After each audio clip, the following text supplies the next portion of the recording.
Well, good morning and welcome to the September 20th Transportation Committee meeting. And I'll call the meeting to order. I guess I have to hit the gavel. First, I'd like to ask the interpreter to explain how to access interpretation. Please go ahead. Announcement from interpreter. To use the interpretation feature, please scroll to the bottom of the Zoom screen where the meeting controls are. Click on the interpretation icon, world, and select English as your language. If you are joining through the Zoom mobile app, cell phone, tablet, etc., please press the ellipsis, then interpretation, and then choose your language. Finally, click on mute original audio to not hear the original Spanish flow in the background. Headsets are available for interpretation. If you are in the meeting room, please check out a headset from the receptionist in the lobby. Aviso por parte del intérprete. Para hacer uso del servicio de interpretación, favor de desplazarse a la parte inferior de la pantalla de Zoom, donde aparecen los controles. Haga clic en el icono de interpretación, globo terráqueo, y seleccione Spanish, español. Si está utilizando la aplicación móvil de Zoom, celular, tableta, etc., presione los puntos suspensivos, luego interpretación y luego el idioma. Si no desea escuchar el audio original en inglés en el fondo, por favor seleccione Mute Original Audio, silenciar audio original. Contamos con auriculares disponibles para el servicio de interpretación. Si se encuentra en la sala de reunión, favor de pedir auriculares con la recepcionista en el vestíbulo. Thank you. Thank you. I would like to take a moment to acknowledge the land that we call home. The tribal nations of the San Diego region has historically faced injustice. We acknowledge the harmony that exists between the land, nature, and the original peoples who have since endured displacement, persecution, and systemic oppression. We pay our respect to the unceded territory and homelands of 18 tribal nations in our region, the most in any county in the United States, from the cultural groups of the Kumai, the Wengo, the Gueno, Luceño, Cupeño, and the Cholula, which I probably mispronounced, excuse me. Cahuilla, I'm sorry. And the land has the land has nourished, healed, protected, and embraced them for many generations in a relationship of balance and harmony. As members of the SANDAG community, we acknowledge this legacy. We aspire to learn from the indigenous traditions, knowledge, and experience in undoing the injustices of the past. Thank you. Now, please join me in the Pledge of Allegiance. Again, I pledge allegiance to the flag of the States of America and to the republic for which it stands, one nation, indivisible, with liberty and justice for all.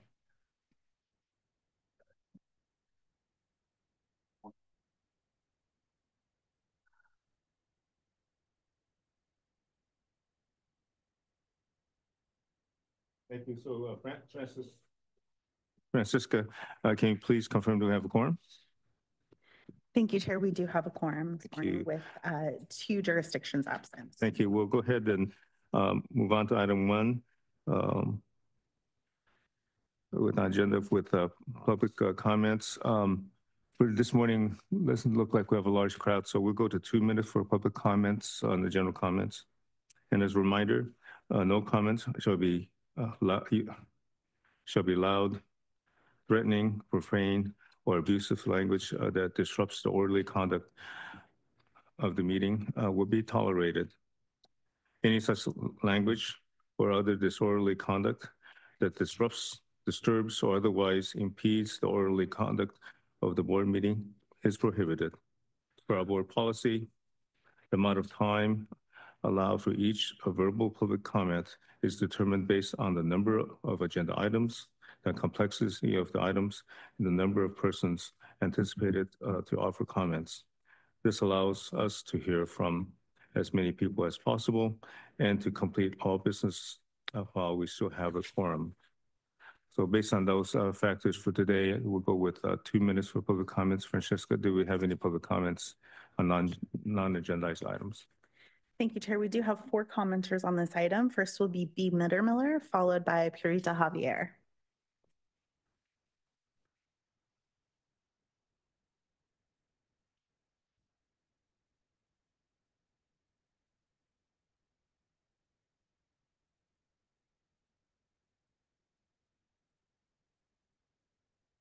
Okay, sorry, I wasn't on. Thank you for the extra minute, Chair Shu. I wasn't ready for that, so my remarks will be brief. Good morning, Chair Shu and committee members. My name is B. Mittermiller, representing San Diego 350. SANDAG's Clean Air Day is happening on October 2nd. MTS and NCTD will be free that day. That's a good start. Neighborhood electric vehicle rides in PB, Oceanside, and downtown will also be free. Incentives are being offered to promote van pools, and Canyon Bicycles will be offering a discount on new bikes. SANDAG's website urges folks to pledge to clean the air because San Diegans travel more vehicle miles annually per commuter than the state average and other major urban counties. And the San Diego region ranks 8th worst in the nation for ozone pollution. As the website justly declares, San Diego deserves better than this. Off-the-cuff comments. There's so much more that SANDAG could do to encourage people to ride transit, walk, ride their bikes. As I said, this is a good start, but there's so much more that could be done, and I hope that SANDAG will do more because SANDAG must do better than this. Thank you. Thank you. Our next speaker is Purita Javier, who will be followed by Cesar Javier.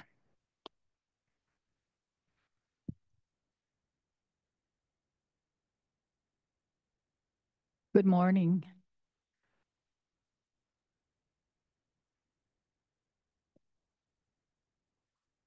I am Purita Javier, victim of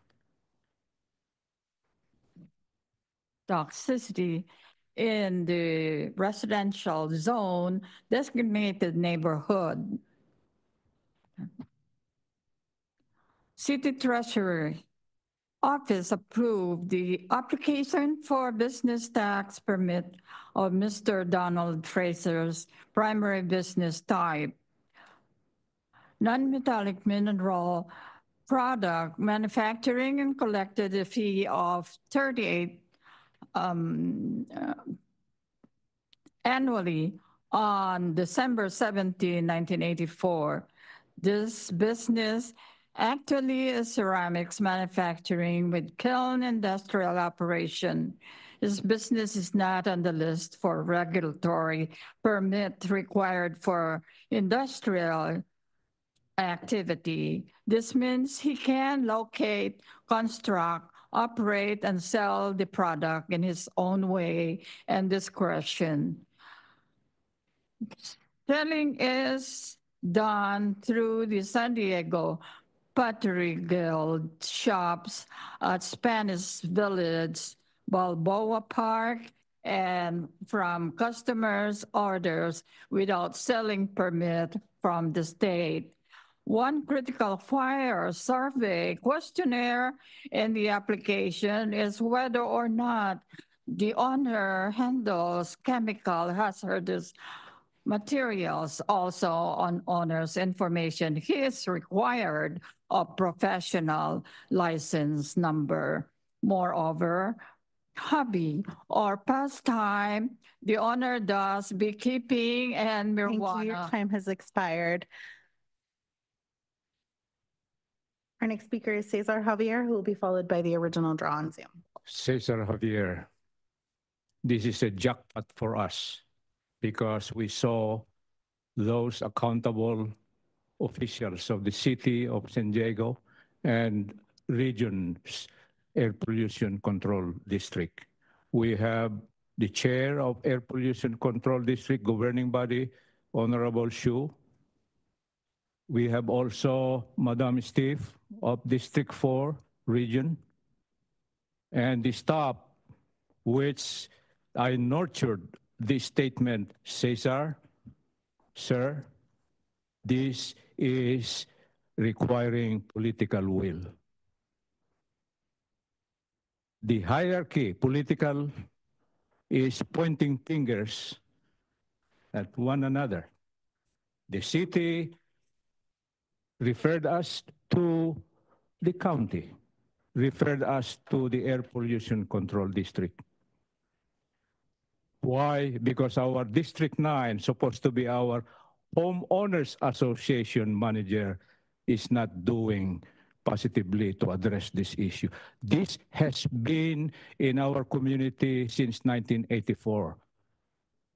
I am not bragging or showing off. It's only a substitute teacher in chemistry that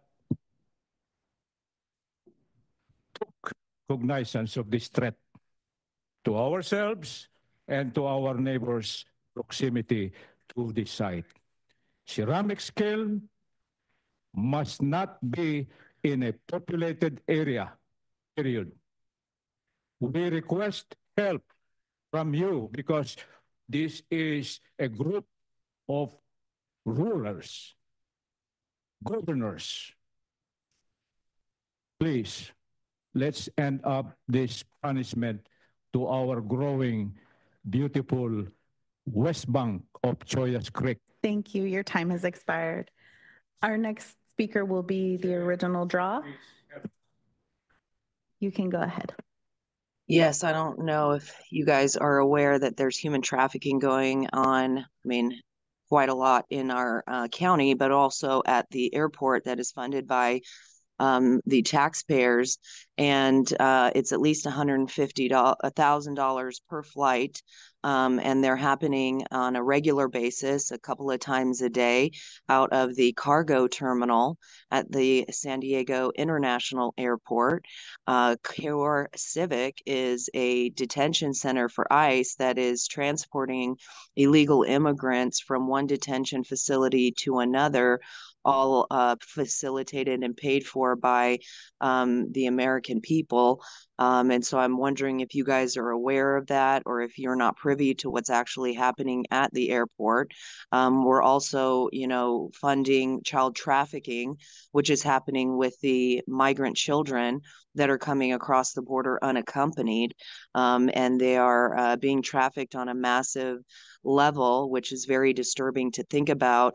And this is a humanitarian crisis, but not in the way that is being shown to the people.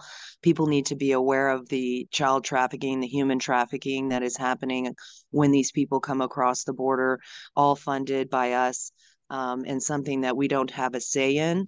I encourage people to go see the documentary that's just been released this month called What is Treason? #Trafficked. And it is firsthand accounts of all of the child trafficking that is going on, facilitated by DHS, HHS, other NGOs like Southwest Key, which is also in our county, and MVM Inc. as well. You can go to thisistreason.com to purchase the DVD. And if you put in discount code AUDRA15, AUDRA15, you get a 15% discount, but everybody needs to see it. Chair, that concludes the public comments on this item. Thank you. Any updates or reports from Mario? Sorry, sir.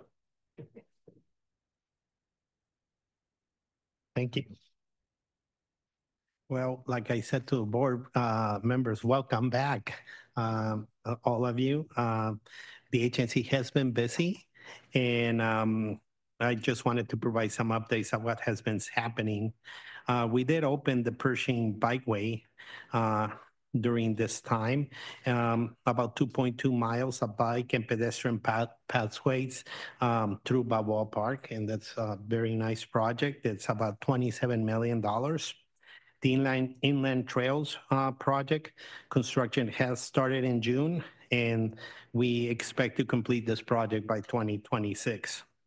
There has been a lot of discussion of the airport transit connection. We're moving forward and getting ready to kick off our surveys that will inform how the people travel, and we will be coming up with an update either later this year, early next year, of the outcomes of that study.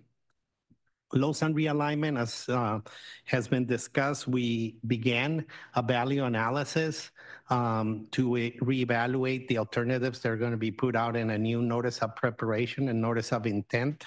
We're very happy how that's going. We have all the cities, our stakeholders within the area, as well as our transit operators, the Del Mar Fair, and others. So we're really, really happy how that's going on. Regarding the Del Mar Bluffs, we will be having a full closure of the line between October 12 and 13. Trains will stop for the day, and crews will be working on 24-hour shifts. The exact window is going to be Saturday the 12th at 12:30 a.m. through Monday the 14th, 12:30 a.m. So that's a working window that I have here reported. On the purple line, we have had some public workshops a few weeks ago. It is important to recognize that the purple line is a long lead project, but we still have heard from the community that there needs to be some transit that helps them in the interim, right, between that long lead project. So the teams are finishing up a planning study for this, for transit between the border and between San Isidro and Sorrento Valley. And there are some public surveys where we're asking the public to go to our webpage and complete the survey the second week of October to let us know what their patterns are and their needs are. Other items that I'm really happy to report, last Tuesday, we have the Diamond Awards. 137 employees from across the region were recognized for sustainable commute actions. We really appreciate those who were there. Also, we were in July, the board asked us to develop a temporary working group to address environmental concerns, including but not limited to trans-border sewage and border region. We're working with Caltrans to secure a grant funding for a climate adaptation environmental justice plan. The proposed plan will vet, prioritize lit strategy programs and projects to improve quality of life, to improve environmental justice throughout the border region. We'll identify climate changes facing the border region, organizations and efforts already working on those issues, and provide clear guidance for how to implement the plan, bringing together all the assessments. Pretty much is, I think we're all working as a community, and Chairwoman said all hands on deck on the Tijuana border issue, sewer issue. But we need to have also a longer vision. What are we going to do on both sides of the border once the plants are functioning? Is there going to be other strategies? What are going to be the funding strategies? What's going to be the vision? So that's what we're trying to bring in, all the work that has been done by a lot of people, a lot of agencies, and bring it all together and present that. So that's one of the efforts that we're doing. State Route 67. Can I ask a quick question on that? Yes, sir. So, I appreciate that. And I think I mentioned at the board meeting, my concern was sort of that definition you gave. It's much broader than what I felt was the board's instruction to staff. I mean, climate change, obviously look at that. Environmental justice is certainly part of the issue caused by the Tijuana sewage, since it's some of the most vulnerable communities. But I'm a little afraid that if the project gets, expanded into everything between Mexico and the United States environmental, potential relationship for as you said, like a much larger or grander, I don't want to misuse the words, but a, whole scope of all it sort of is missing the main goal, which was to ensure that our acts and our spending and whatever impact we can do on the Tijuana sewage issue actually happens sooner rather than later, which is with the purpose of why I requested that language be added to that motion that passed at the board level, because I think there's impacts that we can actually have now. So while I certainly support grants, on all those issues and an expanded vision, I'm just concerned that the most urgent situation we're looking at may get lost in the mix. So I just wanted to share those comments with you. No, that's a great comment, sir. And I think what we can do is we can prioritize the work. The grant has some required work that we need to comply with. So it helps us address this immediate issue, but it also helps us look at a broader vision. So how we prioritize the work, it's important. How you're mentioning, hey, there are some priorities that need to be looked at ASAP, and we can redirect the work product to be that. So when we can continue working with all of you on this aspect, it's work in progress. But the good thing is that it's looking like we're securing a funding stream, and it's going to allow us to bring in the different working groups that have already occurred, and also give us a longer term vision of what needs to be done now, but what needs to be thought of in the roles and responsibilities of the multiple agencies. Yes. Continuing with the update, we're going to stay Route 67.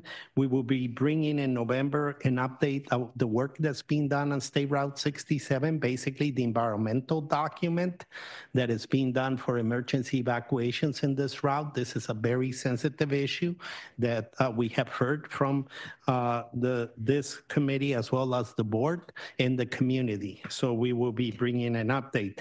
Very similar to the update that you're going to be seeing today on State Route 78. We gave that update to some of the North County leaders, but now we're bringing it to the Transportation Committee.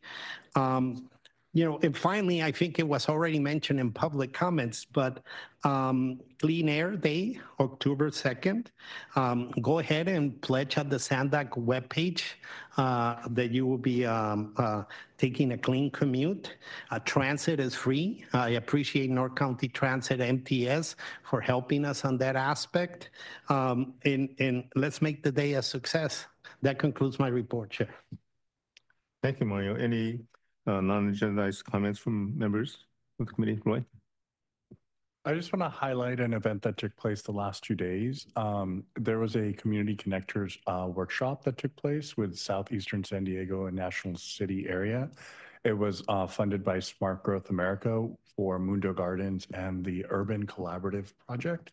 And Caltrans attended and helped facilitate some of the panels. And it was a really great event to look at the 252 connectors that went in. And it was really good to remind us of how transportation infrastructure can divide communities and how community-based organizations can have a voice, and how to work and partner with SANDAG, with Caltrans, and the other local agencies to improve those barriers that have been there. And so one of our biggest things that we as Caltrans are doing is partnering with SANDAG to look at how we can reconnect that community, how we can use our right-of-way to maybe produce a park space, how we can better connect, use the land there, and look at options of taking down some of those barriers. So it was a really powerful and moving event. There were tears. And I just want to remind everyone, you know, working with the community is really important, and to come up with solutions with your partners in the communities instead of, you know, just going out with a project. It's really important. So voices were heard, and moving forward, we're going to continue working with SANDAG at application to try to fund something in that area that'll help and address the people's needs. So just want to highlight that. It was really moving. So thank you. Thank you. Any other comments? If not, it's been a while since we've had a Transportation Committee meeting, so I just want to give some reporting as well. The Persian Bikeway is great. I just used it this morning. I have been using it on my rides here to SANDAG, and I was there for the dedication. It was a wonderful event, like most events, or all events that SANDAG helps to put on. So congratulations for getting that done. It is the smoothest, fastest part of my ride from La Mesa to downtown. I hope we can work to connect the rest of those routes to be of that kind of caliber of safety, as well as, for that matter, speed too. So not that I ride that fast, but I think it's great to have that bikeway completed. With regards to the Diamond Awards, I was fortunate enough to be able to attend that event with Antoinette. Great. Congratulations for all the winners of that program. I hope we can expand it to all the, even more, to have greater participation. But I you know, La Mesa didn't come in first like we normally do, so we have some work to do, but congratulations to all the Platinum Award winners, and of course, all the Gold winners and all the people that are participating in that program. Roy, I have a quick question for you. In one of my long commutes across up the state, I saw solar panels at a Caltrans rest stop. And I presume it's tagged into the charging station at that. And I don't know how well it's connected and whether it's battery system or whatever.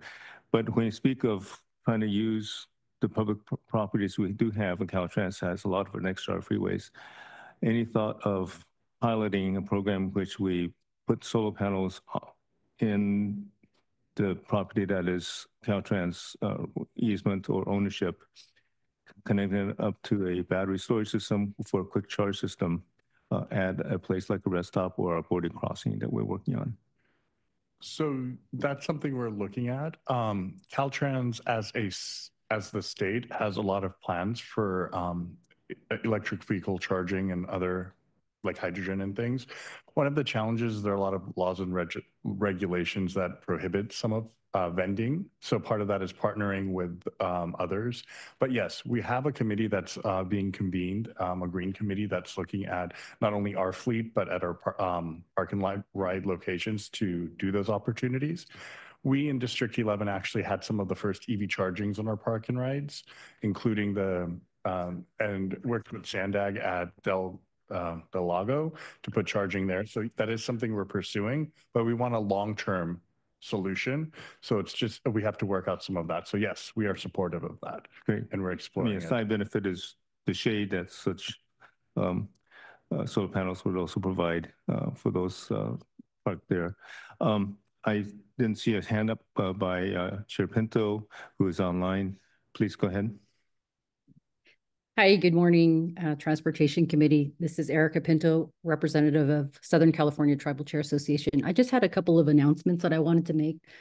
One being that Jamul, Sequan, Manzanita, and San Pasqual have joined forces with the San Diego Police Foundation, the Harbor Police Foundation, and we've applied for a state grant. We were awarded $1.9 million to bring awareness to human trafficking and also missing and murdered Indigenous persons. So that's something that we're about to kick off for a 3-year grant period, just to bring awareness through billboards and public service announcements. So be on the lookout for that. It's a really good, it's a really problematic issue in the American Indian community, and it sounds like also at the airport or the ports is what I understand, what I heard earlier. And then two, the second announcement is in regards to the Tijuana River.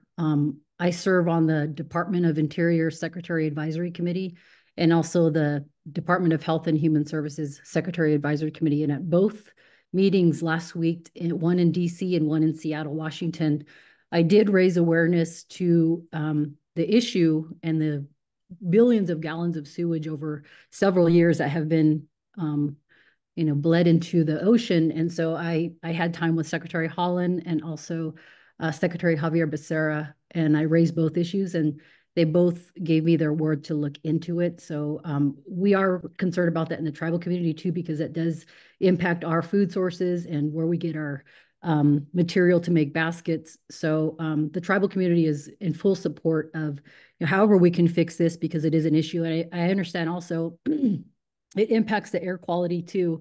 So the tribal community stands behind however we can support and address the wastewater that flows into the Pacific Ocean. And that's all I wanted to mention. Thank you very much. Chair Hsu, if you don't mind, there's a couple of things that we need to take care of for Chairwoman Pinto to participate virtually. There's some requirements that, some questions that I'll need to ask her. Chairwoman Pinto, would you mind stating for the record your reason for virtual participation today without disclosing any personal medical information?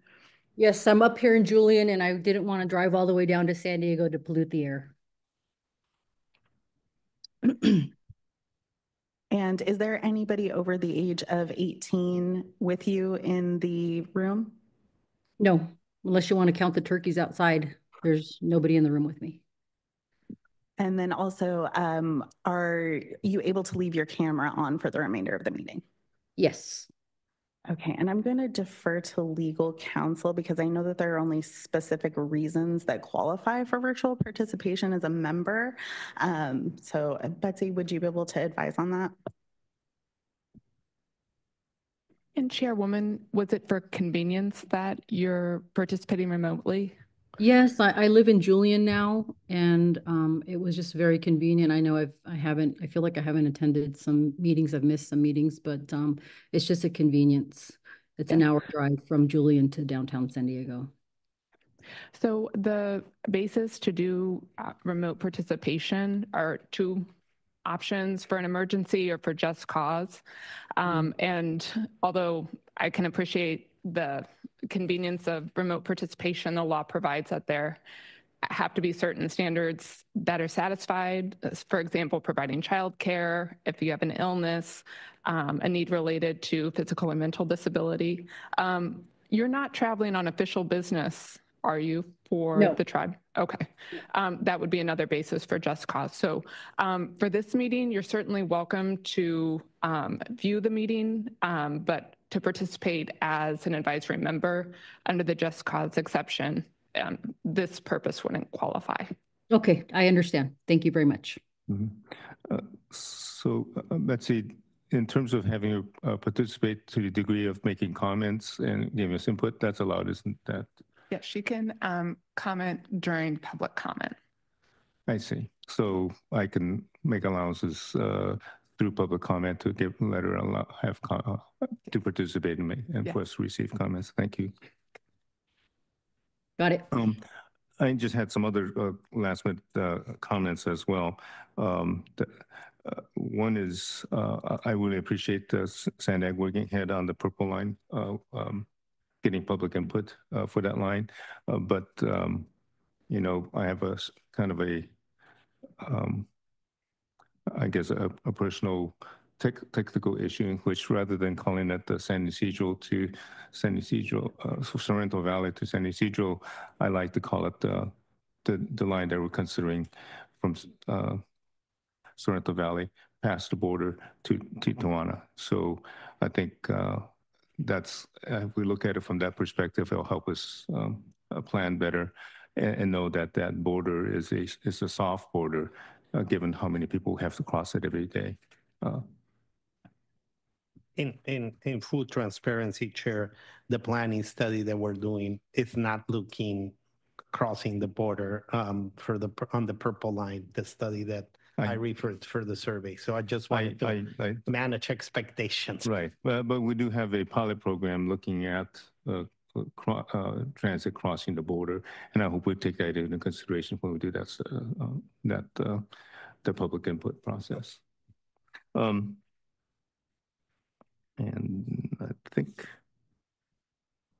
there was one other item I was going to mention, but I'll leave that go. Let's go on to the consent calendar. So unless any members of the committee would like to pull an item, I can ask staff if we can go ahead and go with public comments on the consent calendar.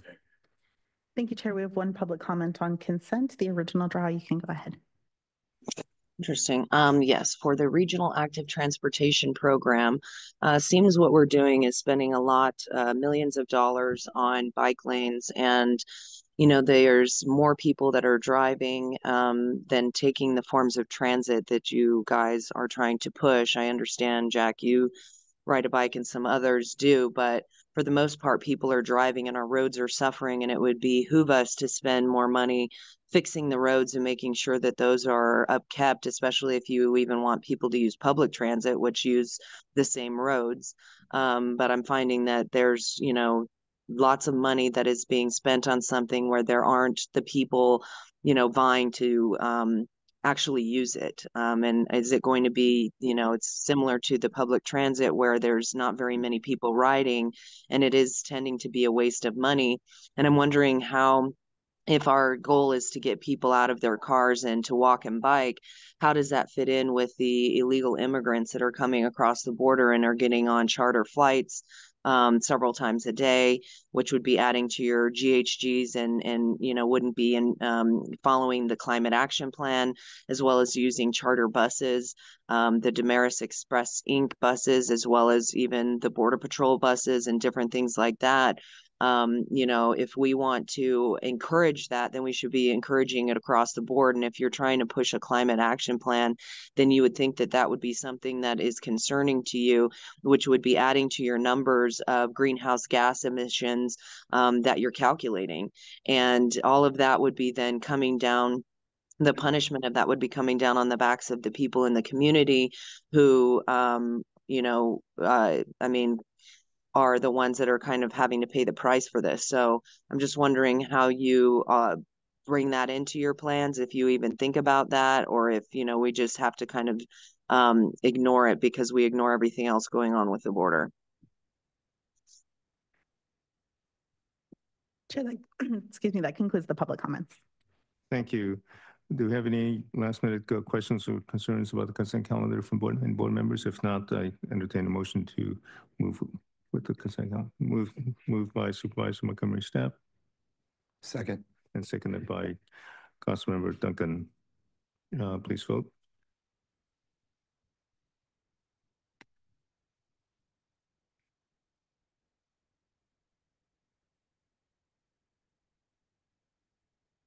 And that motion passes unanimously with those members present. Thank you. We'll move on to item number 5. We have Gali and Ali will present from SANDAG grant programs, quarterly status update, and amendments requested.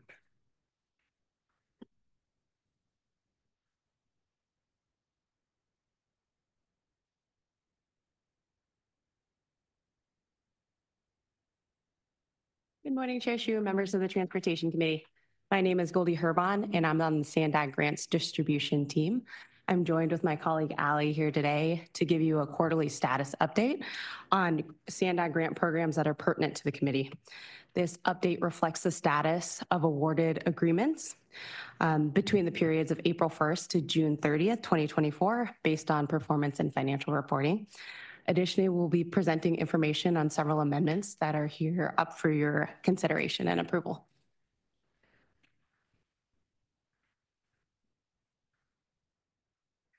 Our update will focus on 5 grant programs related to the committee's areas of interest.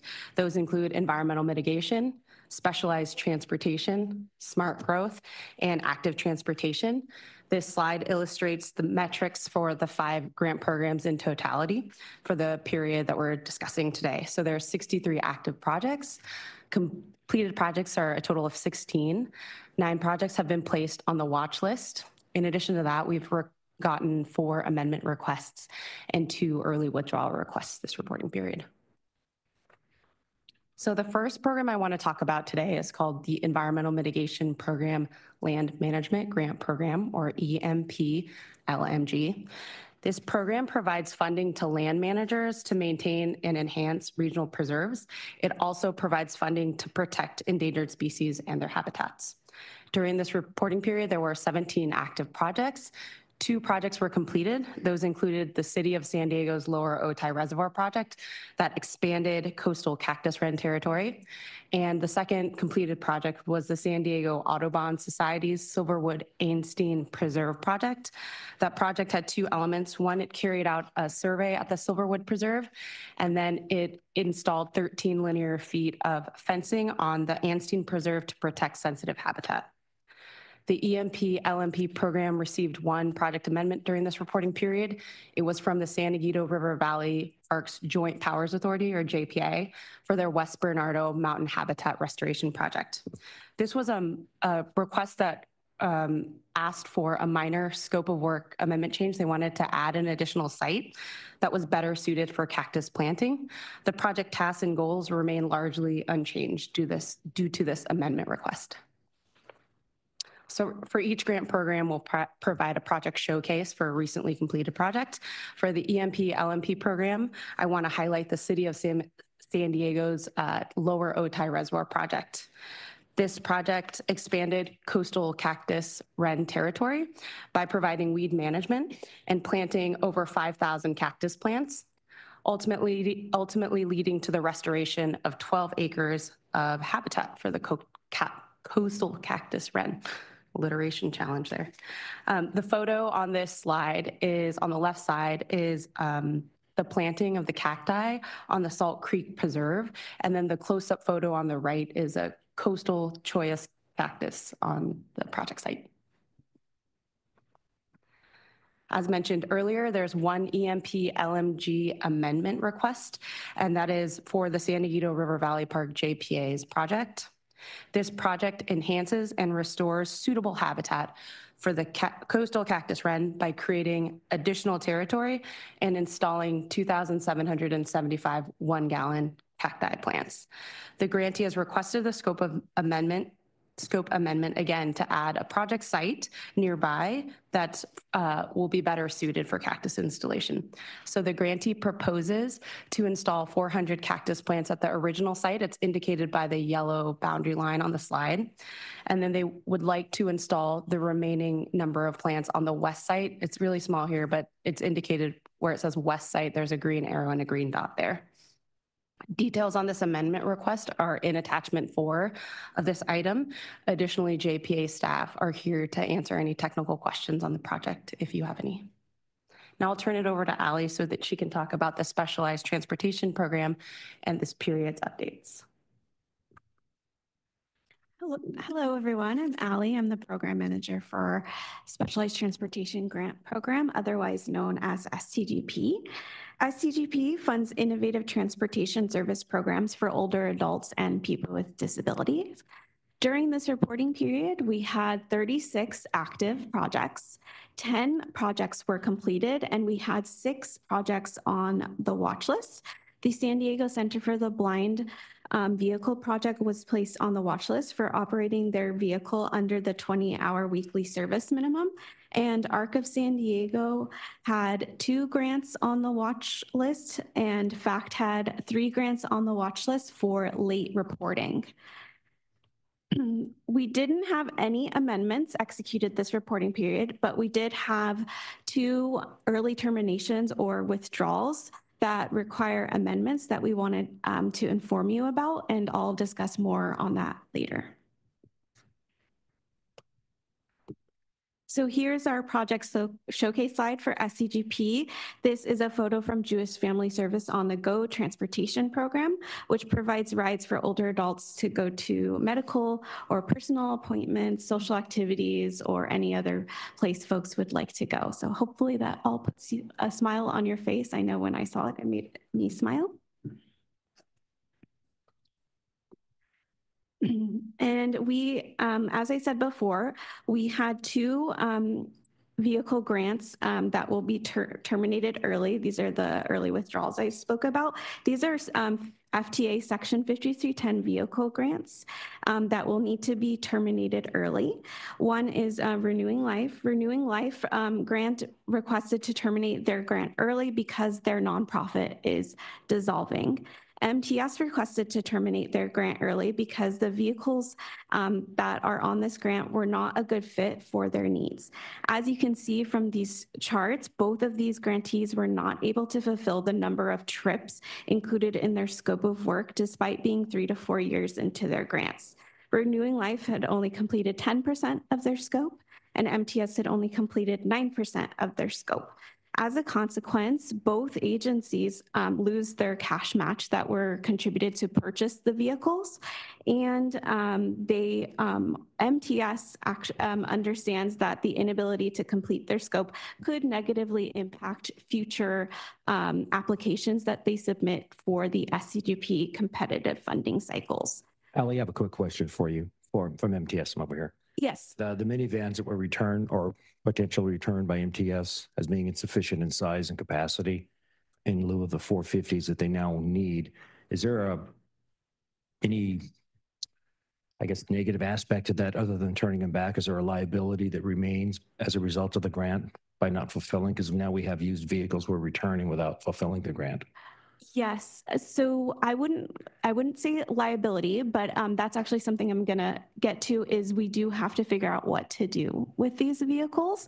So essentially, we'll have to do another competitive call for these used vehicles so that they can go to a new owner. So the grantor does not want them back. What's that? The grantor does not want the vehicles back. Yeah, no, they do not. They're operating them at this time for us, but they're just not efficient for the operators. And so they would like to help us in rewarding the used vehicles to another agency. Thank you. Yes. What we came up is that the vehicles are under 45,000 miles, right? Yes. So if it looks like they can be put out and made available for others to compete. They're in a good state of repair and still have good life. So this hopefully can help us get, oh, there it is, 48,000 miles. Sorry for that, but I'll let Ali continue with that comment. Of course, yes. So I actually wanted to get into that a little bit.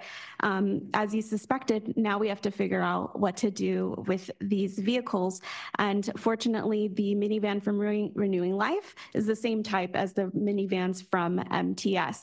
And so what we have done already is we have put out another competitive call to re-award these used vehicles because they're perfectly good vehicles. And as I said before, unfortunately, the grantees will lose their match, but that, their loss is another agency's gain, right? Because then essentially these no cash match is required, and these are free to, I guess, award, but to operate, of course, you'll have to pay for that. But we have already done a webinar on this, and we've gained a lot of traction. So there are agencies that are interested in that.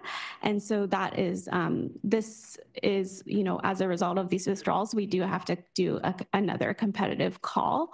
And fortunately, we've already garnered some interest here. So applications for those vehicles will be due December 6th, and that can be awarded to another nonprofit, another transit operator. And MTS is here. I almost forgot to mention, MTS is here if you have any operational questions for them on the vehicles. Thank you, Ali. Thanks. So I'll pass the mic back to Goldie to talk about our other programs. Thank you. All right, so our next program is the Active Transportation Grant Program, or ATGP. This program is available to local jurisdictions to provide funding for planning and building bicycle and pedestrian infrastructure that promotes active modes of transportation and increases connectivities to schools, places of work, retail spaces, community gathering spaces. There's a single active project under this program. It's the Carlsbad Boulevard and Tamarack Avenue Pedestrian Improvement Project. The project also happens to be on the watch list. This is a capital project. It should be well into construction at this point, according to their schedule, but they're still in the design phase. So as a result, the grantee is falling behind on delivering project milestones per their scope of work, which has placed them on the watch list. We've met with grant staff in June. We're meeting with them again next week to discuss any project issues and concerns. We anticipate that this grantee will be coming back to ITALC or the Transportation Committee seeking an amendment request to extend their project schedule.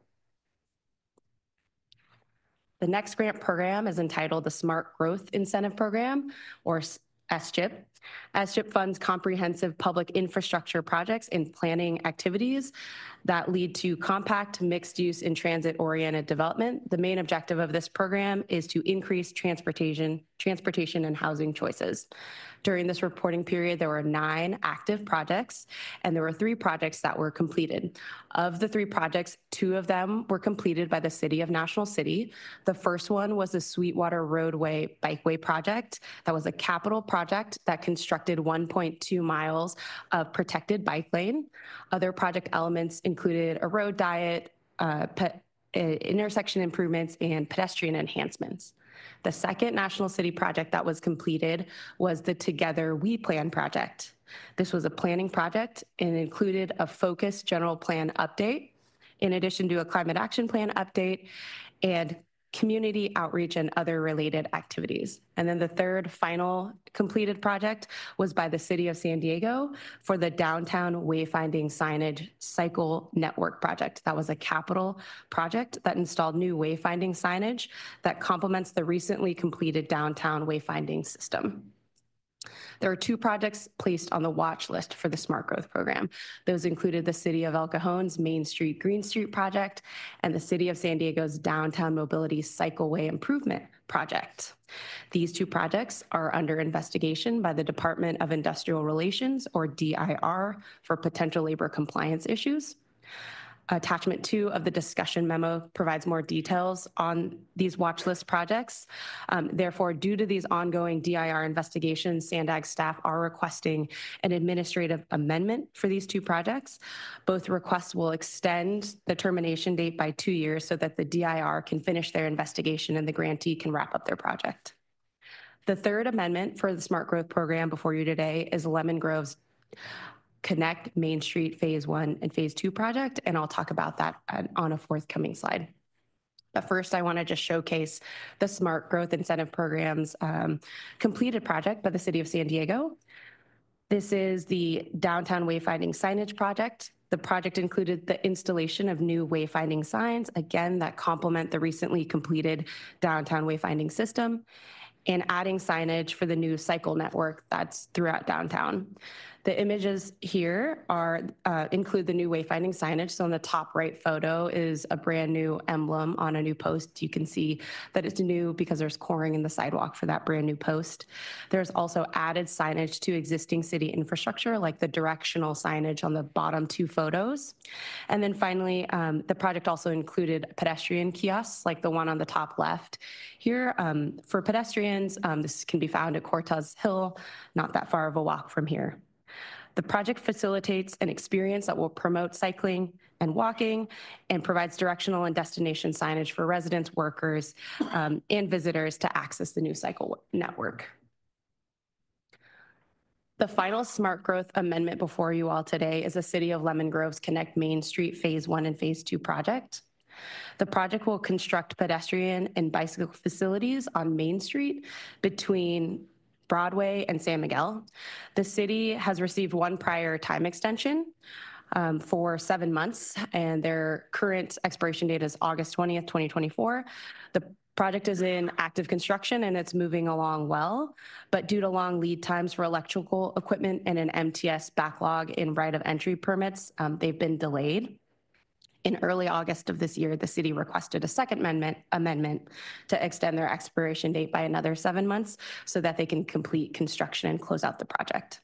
Further details on this amendment request can be found in the discussion memo and attachment 3. Attachment 3 is a formal amendment request letter from the City of Lemon Grove. Staff are also here from the city to answer any technical questions you may have on the project. And the final grant program I'm going to present today is the Access for All Grant Program, or AFA. This funds expansion of on-demand wheelchair access vehicle, or WAVE, services in San Diego County. There are no active projects during this reported period because the 1 active project was completed during this reporting period. Staff is working on the evaluation of applications for Cycle 2 of AFA, and we anticipate a funding recommendation to come to the committee later this year. The AFA project showcase is Facts Ride Fact Now project. This was the first and only project awarded under Cycle 1 of AFA. This is a county-wide program. It delivered over 10,000 wheelchair accessible vehicle trips, which represents 88% of the WAVE trips requested. This concludes our presentation. To recap, we're asking the Transportation Committee to approve 2 STGP early terminations and the 3 amendments for the Smart Growth Incentive Program. We're happy to answer any questions related to the materials we presented or any technical questions on the projects. Staff contacts for each of the programs are on the slide, should you want to call them personally about the programs. Thank you so much. Thank you, Eileen Goldie. Francesca, do we have any public comments on this item? Thank you, Chair. We do. The original draw, you can go ahead. Yes, with the maintained, when you're doing preserves and open space, I'm wondering if you're aware of cloud or spraying in the skies. They're spraying adulticide and different neurotoxins that actually are like if you're doing it to preserve wildlife, it affects the wildlife. So if you're preserving it, you need to make sure that there's no spraying above these preserves and it doesn't affect the wildlife that is there. If you're trying to, preserve something, you don't want to be poisoning it because it does kill off even the insects that are helping to promote more plant growth. And when you are dealing with the wheelchair accessible vehicles, I think that's good, but I'm wondering with your outreach, a lot of times, are you getting to all the people that really need it? What kind of outreach are you doing for these grants that will get this information to as many disabled, wheelchair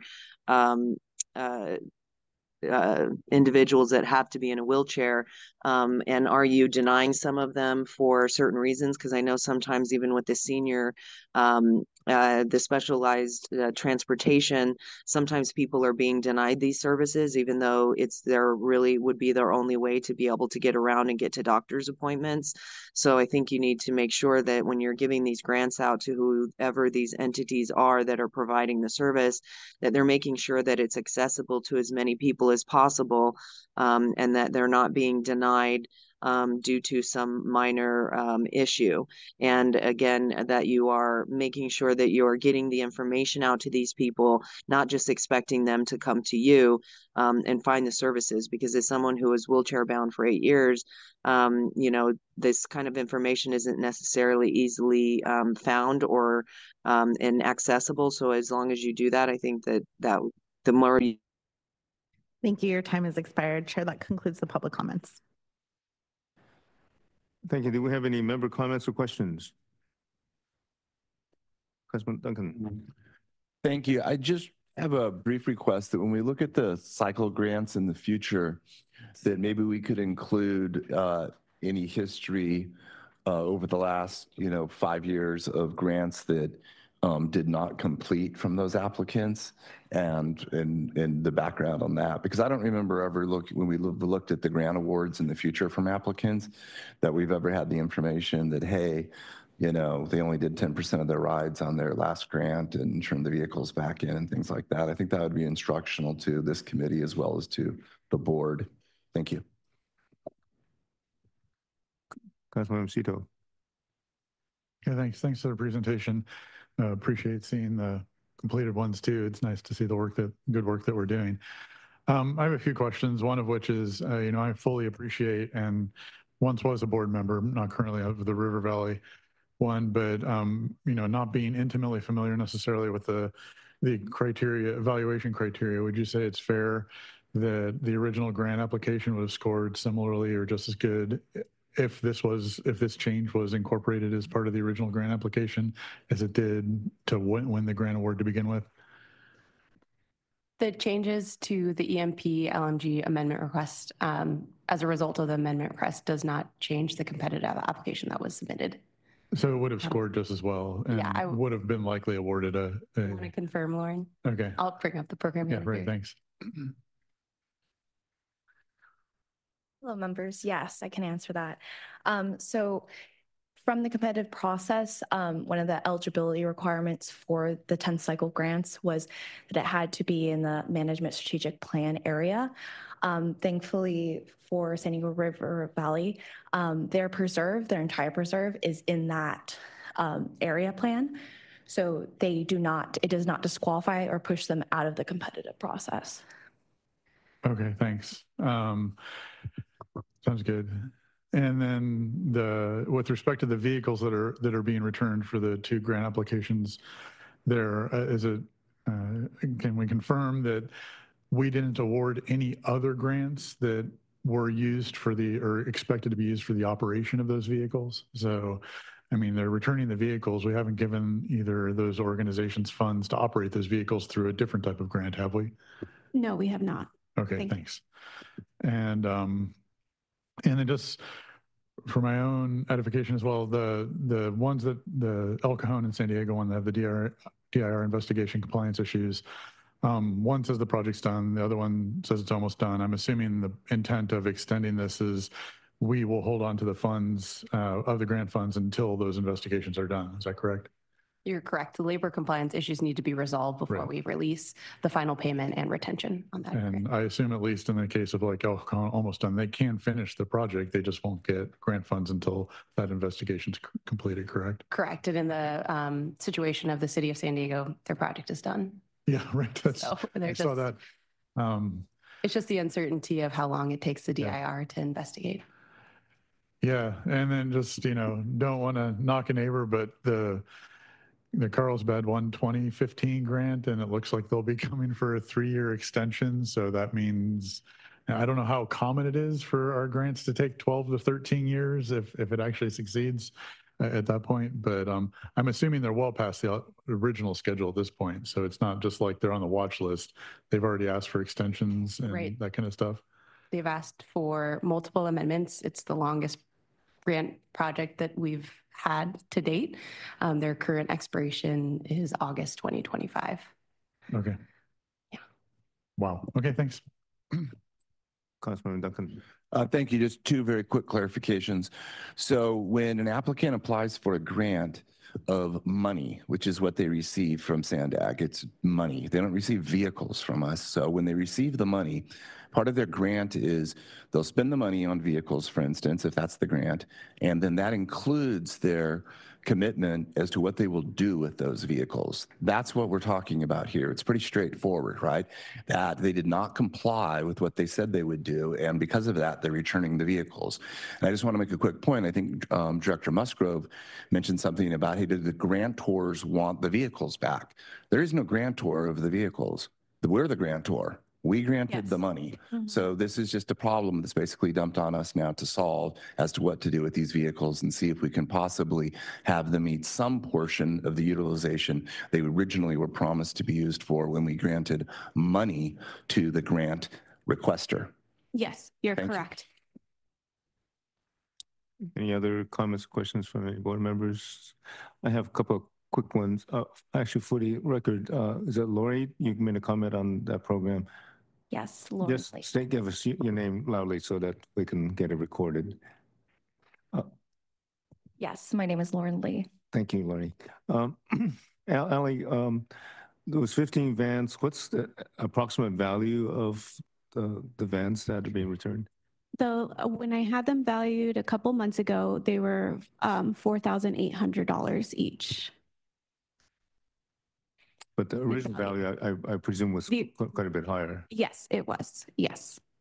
And I presume when we put out the RFP for those who may want those, we're generally going to be pursuing the same program, and there's probably a number of other applicants when there was competitive grant program that part of what could make use of that. Yes, correct. Does that include any operating funds, or is it just strictly the It is just the vehicles. So it would have to be an organization that have some other means, hopefully, to operate them. Correct. Which is also very hard funds to obtain. Thank you. If there aren't any other questions or points, comments, entertain a motion to go with staff recommendation on this item. Anyone want to make a motion? So moved. Moved by Patel. Any other seconds? Zito, second. Second by Zito. So we have a motion made and seconded. Please vote.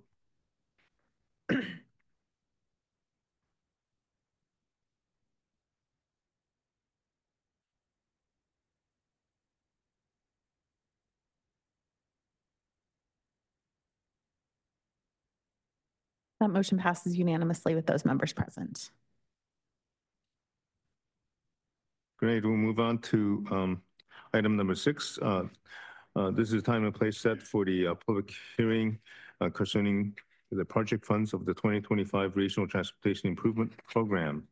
The staff report will be held first. Then I will take questions from the members regarding the report. After the report and any questions, we'll take public comment and the comments from the committee members as well. So Richard and Paula, we now provide the presentation on the RTIP.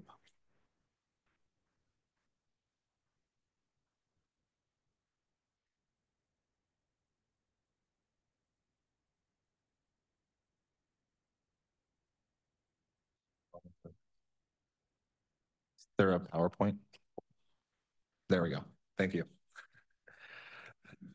Sorry about that. Thank you, Chair, and good morning, Transportation Committee members.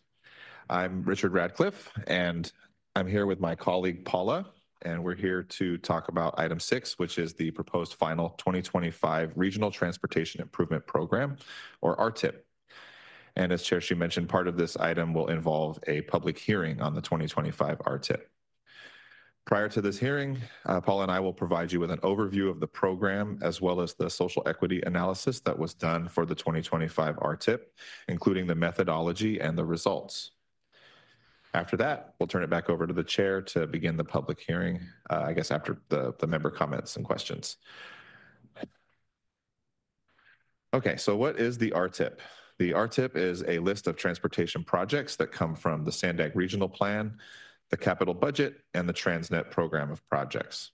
These projects have committed funding, and in the case of the 2025 RTIP, the funding is committed in fiscal years 2025 through 2029. These projects also support federal air quality and performance management targets. This slide here illustrates the relationship between the SANDAG Regional Plan, or RTP, the SANDAG capital budget, and the 2025 RTIP. The 2021 Regional Plan is the long-term plan, which looks forward over a period of over 20 years. It's updated every 4 years and provides very general project listings and shows the total project cost. The SANDAG capital budget looks forward at the next 10 years and is updated annually, and it shows the detailed scope and schedule information for each project, as well as the funding by year and phase of expenditure. The RTIP is the short-term 5-year funding planning document that implements the projects in the regional plan. It's updated every 2 years and provides detailed scope and schedule information for each project and shows funding by type, year, and project phase. Funds that are committed in the SANDAG budget are programmed in the RTIP by type, year, and phase in order to make the funds available for those projects. SANDAG must submit an updated RTIP every 2 years, or those funds may no longer be available. So why do we do the RTIP? It's because federal planning and air quality regulations require that an MPO prepare a transportation improvement program. This program demonstrates that funds are committed to projects, and it's a necessary step in authorizing those funds. State law requires that the program is updated every 2 years, and as many state fund types contain a federal component, state funds are programmed in the RTIP. The Transnet ordinance also requires that all Transnet dollars be programmed in the RTIP, and like with federal funding, this is a necessary step in order to access those funds. Therefore, SANDAG, Caltrans, and all local agencies program projects in the RTIP. There are several federal requirements for the RTIP. First, the RTIP must be consistent with the approved regional plan. Second, the funding must be committed and the program must be fiscally constrained, meaning that what is programmed does not exceed the revenue that is expected to be available. Third, the projects in the RTIP must meet acceptable air quality levels and make progress towards achieving federal performance management targets. And fourth, public involvement is a requirement of the RTIP, as well as interagency consultation and the timely implementation of transportation control measures, which include ride-sharing, transit, traffic flow, and bicycle and pedestrian measures.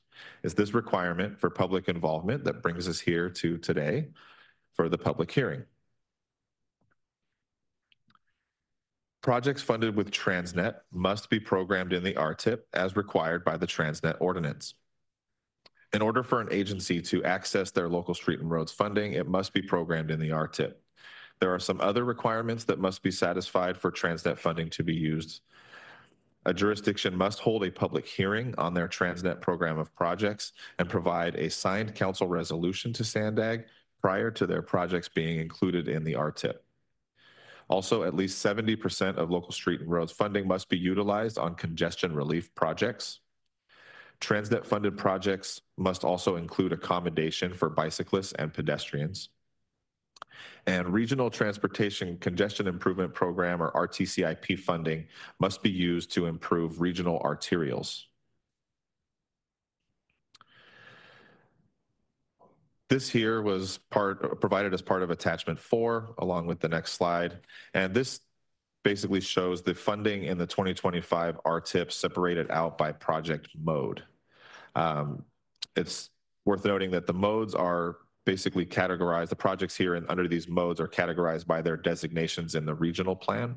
And this includes the 5-year RTIP period covering fiscal years 2025 through 2029 and all prior years of programming.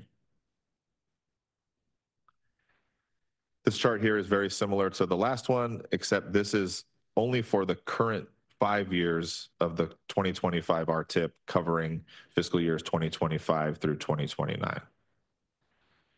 And now I'll hand it over to Paula so she can discuss the social equity analysis. Thank you, Richard. Good morning, members. I'm happy to be here to share just a few slides specifically on the social equity analysis that was conducted for the 2025 RTIP. Quick recap, this is the second time that we've conducted a social equity analysis for the RTIP. The first was in 2023, and we kept our approach fairly consistent. Like Richard shared, I'm going to go over the methodology we used, some of the differences between 2023 and 2025, and then of course we'll share the results. I want to clarify that this is a location-based analysis. Also, this social equity analysis does not impact the RTIP funding allocations for jurisdictions. What it does do is it provides a current snapshot of where our programmed projects are in relation to vulnerable communities in our region. And then finally, this analysis could only be completed on those projects that we were able to map using GIS, something that we do recognize is a limitation, but we'll talk a little bit about that. So for our methodology approach, we use 3 steps, again, fairly consistent with what we did for the 2023 social equity analysis. To begin, To begin, our staff defined vulnerable and most vulnerable communities using the Cal EnviroScreen 4.0 index, which I believe everybody here is fairly familiar with. If you'll recall, it's that heat map that you've seen quite a bit. It's got the gradients of the green, the yellow, the red. So the top 50% scoring census tracts are the vulnerable areas of our region. That's the yellow, again, for those of you that have that map in your mind. And then the top 25 are the most vulnerable. So the 50%, you'll hear me say vulnerable, that's inclusive of the most vulnerable. So second, we identified each project's unique location in GIS, and then we created a half-a-mile buffer, similar to how we've done for other analysis, to measure each project's area of influence. So again, we are making the assumption that those people who are found within that half a mile of the project location will have the most access and are most likely to receive the project's benefits. So together, that project location, along with the half-a-mile buffer around the project, made up each project's total project area. For the third step, it's going to get a little, I'm going to try to make this as clear as possible, but this is all starts on page 432 of the RTIP PDF if anybody wants to look at it. But for that third step, each project area was overlaid with the Cal EnviroScreen map, and the portions of the total project area that fell within the vulnerable communities became the project social equity area. So we use the percentage of a project in a social equity area as the social equity multiplier. And then the social equity multiplier was then applied to the project's total project costs in the 2025 RTIP 5-year period to determine the social equity investment. So for example, if 20% of a project's total area is found within any of the region's social equity areas, we would multiply the 2025 RTIP total dollar amount by 20% to identify the social equity investment. Again, a key assumption of this methodology is that the proportion of the project that encompasses the social equity area is the same as a proportion of funding that's going towards these communities. This process was repeated for every project that we were able to map from the 2025 RTIP. So a little bit about the differences between the 2023 and 2025 social equity analysis. In 2023, we were able to capture, Richard even asked me, do you want me to do the slides? And I said, no, I'll do the slides. In 2023, we were able to capture less than 40% of the program's projects. In 2025, we captured 70% of the RTIP projects. So that was more than 100 projects that we were able to map. Very big difference. In 2025, we also conducted additional location-based analysis of project areas and low-income populations, as well as project areas and minority populations. We added these new maps to support the Title VI program update that was due to Caltrans this year. And then finally, the 2025 RTIP does not include a comparative analysis to the 2023 RTIP social equity analysis. And that was because staff, once we looked at the numbers, the gap between what we were able to map in 2023 versus 2025 was it was quite large, and the results wouldn't have been comparing, making similar comparisons. So here are our results. You can see out of the 276 projects that we were able to map, 89 projects had project areas with that intersected with the most vulnerable communities in our region. Inclusive of those 89, 190 projects had project areas that intersected with vulnerable communities in our region. So under the assumption of the methodology, you can see in total $4.9 billion, or 38% of those projects that we were able to map are going towards vulnerable communities. So I'm happy to answer any questions or talk more about these results, but I believe Richard does have a few more slides first. Thanks. Thank you, Paula. And okay, just to close this out, I just have a couple more slides here. This one here just basically shows the remaining key dates in the 2025 RTIP development process. On July 26th, the board approved the release of the draft 2025 RTIP for public review and then scheduled the public hearing for today, September 20th. From July 31st to August 31st, that was the 30-day public review period. And then today, we will have the public hearing following this RTIP presentation. And then next Friday on September 27th, the board will be asked to adopt the final 2025 RTIP. The RTIP is due to the state by the following Monday on September 30th. And then from October 1st to October 31st, the state will hold its public review period. And then we expect federal approval of the 2025 RTIP sometime on or around December 16th of this year. And then once the 2025 RTIP is federally approved, it will then replace the 2023 RTIP, and the 2023 RTIP will no longer be valid for funding. We want to thank you for giving us your time this morning. For more information on the 2025 RTIP or any RTIP in general, you can visit the RTIP webpage on the SANDAG website. You can also visit our public-facing RTIP database, Project Track, which allows you to view pending amendments and adoptions while they're in progress, and even search for projects. The screenshot here on this slide shows you what that landing page for the database looks like. And I've also provided my email in case anyone would like to reach out directly. And that concludes our presentation. I'll hand it back over to Chair Hsu. Thank you, Richard and Paula. Before I open the public hearing part, do we have any initial clarifying questions or points from any board members? Seeing no hands up. I have a few quick questions, and then I may have follow-up with more. This is a very important part of what I think SANDAG does and analysis. And I know it has to follow the regional plan that was adopted by SANDAG. But looking forward, the SANDAG board also passed a couple of motions, one particularly about in the future regional plan that we try to reduce impacts and reduce health impacts. And in that resolution, we used the figure from 75% percentile or higher of diesel particulate matter, which is slightly different, Paula, than what you're using in this analysis. How does that affect? And I'm looking forward now to the next regional plan and how we analyze in the future in terms of equity issues. can you have a comment on how that might work in to the resolution from SANDAG versus the social equity analysis you did with, I think you used 50%. I think I'll go ahead and take that one, Paula. So Councilmember Xu, 2021 regional plan is our currently adopted plan. So we're following the practices and projects in that plan. But for the 2025 plan, we can revisit how we do the social equity analysis based on the new policy related to public health.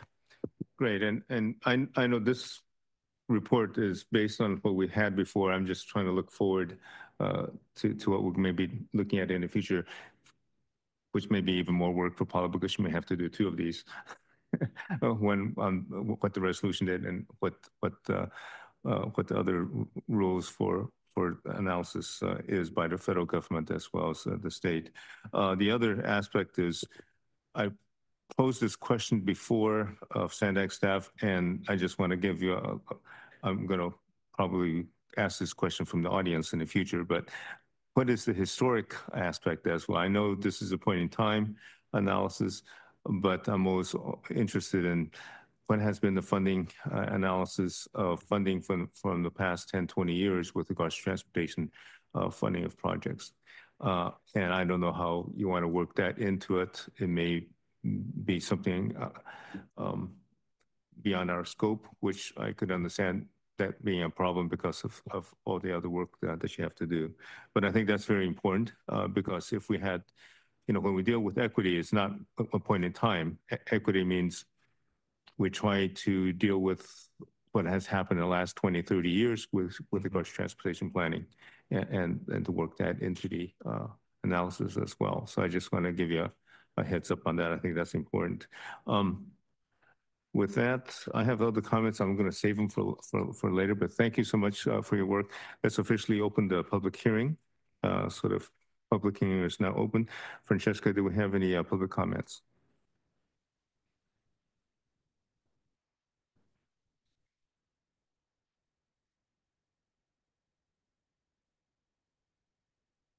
Yes, our first public speaker on this item will be Rita Clement, followed by the original draw on Zoom.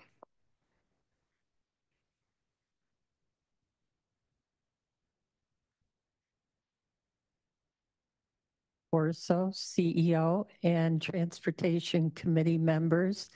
My name is Rita Clement. I live in Chula Vista, and I'm a volunteer with San Diego 350. We're supporting item number 6, and we feel that health impacts, air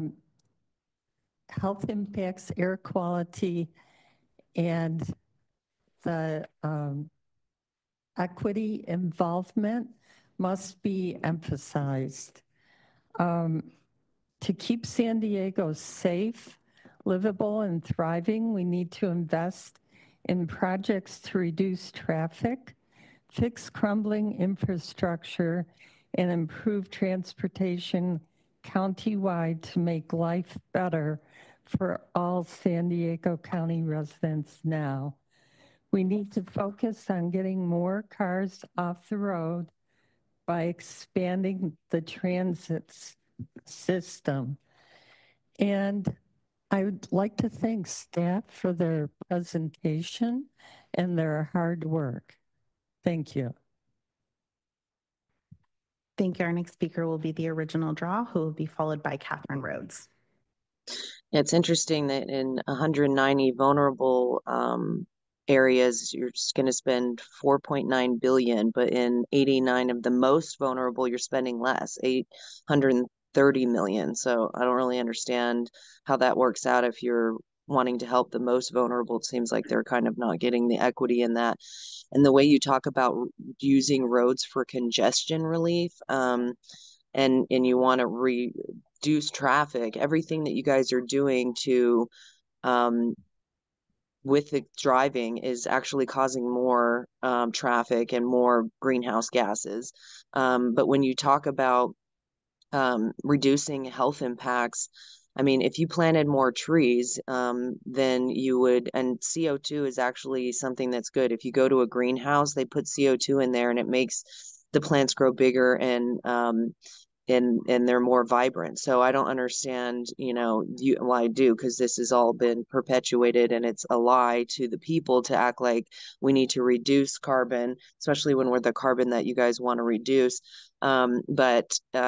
If you really thought about the health impacts of all of the green infrastructure that's coming forward, but you're not. There's a lot of radiation that comes off of the electric vehicles and the charging stations, and those lithium batteries are totally toxic to the environment and to the people. They emit fumes. They can combust just from their fumes. And so when there are fires like that, they're totally toxic. As we have seen, there's been many fires of the battery storage places, and then there's even vehicles that will light on fire and they can't be put out. But we're never talking about the health impacts of that. And it's something that you guys need to really think about, because if you just took a radiation meter over by any of the infrastructure that you're trying to bring forward, it would actually show that it's emitting immense amounts of radiation, which is detrimental to the human body. So if you care about that, then you should be looking into it. Our next speaker will be Catherine Rhodes, and Catherine will be our final speaker on this item. Hello, this is Catherine Rhodes. First, I want to mention on page 97 of the agenda, the link for the RTIP webpage and the RTIP public website is not working, for at least for me. And so I wanted to talk about one thing. Well, I have two issues. The first one is your bus stopover and multi-use facility on page 125 of the RTIP. It says you're going to put in another $5 million for that this year.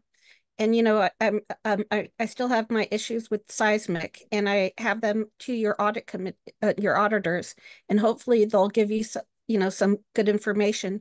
But I recommend that you don't put any money in this until you confirm or deny active faulting, which you should have done about 8 years ago that you never did. The next thing I wanted to talk about was justice. The airport authority has been hoarding billions of dollars in cash that could be used for transit, especially transit to the airport and transit in general. We could get them to pay the whole thing. Back in 2009, the prior CEO got $350 million of normally restricted revenue controlled by the FAA for transit to the airport. And we also have a whole bunch of projects where we were promised this. The airport said they would do this as part of CEQA, and the projects never were done, especially a ramp from the Interstate 5 to the rental car center. We could all get this done, but nobody here at SANDAG, and you guys at SANDAG were going to sue them. And what you came up with an agreement is you wouldn't sue them if they would, do their mitigation. They never did their mitigation. And so I would recommend that you sue them, because you're not forcing them to solve the problem, and you're not getting the money that we required. Thank you. Your time has expired, and that concludes the public comments on this item. Thank you. Unless anyone objects here, I will now close the public hearing. Guess I have to hit the gavel for that. Chair. Yes. I just have one question, Sure. maybe go on the public hearing piece. Go ahead. And it's just about the chart with vulnerable and most vulnerable. I just want to be clear about the distinction between the two, and whether that number is, I think I heard you say that the vulnerable number, it includes the most vulnerable. So what is just the distinction between those two different geographic areas or communities, neighborhoods, however they're categorized? So when we defined the vulnerable and most vulnerable communities, we use the Kaalmada Screen 4.0. So Kaalmada Screen has a number of factors that go into it, and then there is scoring. So the top 50% is most vulnerable. The top 50% is vulnerable. The top 25% is most vulnerable. The top 50% includes the top 25%.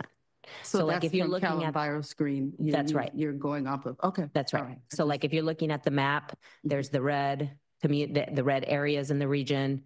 Those are the top 25%. And then there's the yellow areas of the region, which would have the the red areas inside of them, if that's helpful.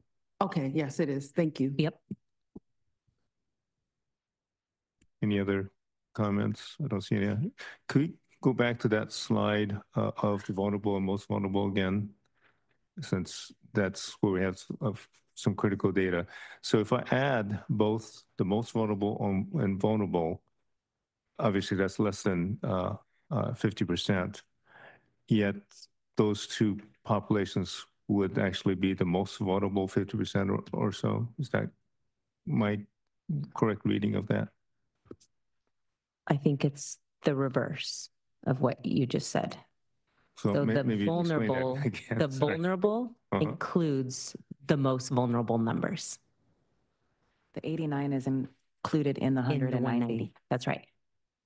Okay, so I get it. And then of that, the RTIP investments in terms of money, how much is that percentage of, let's say, the total RTIP investments? So we actually didn't do the calculation of the total RTIP investments. We did it of the total number of projects we were able to map.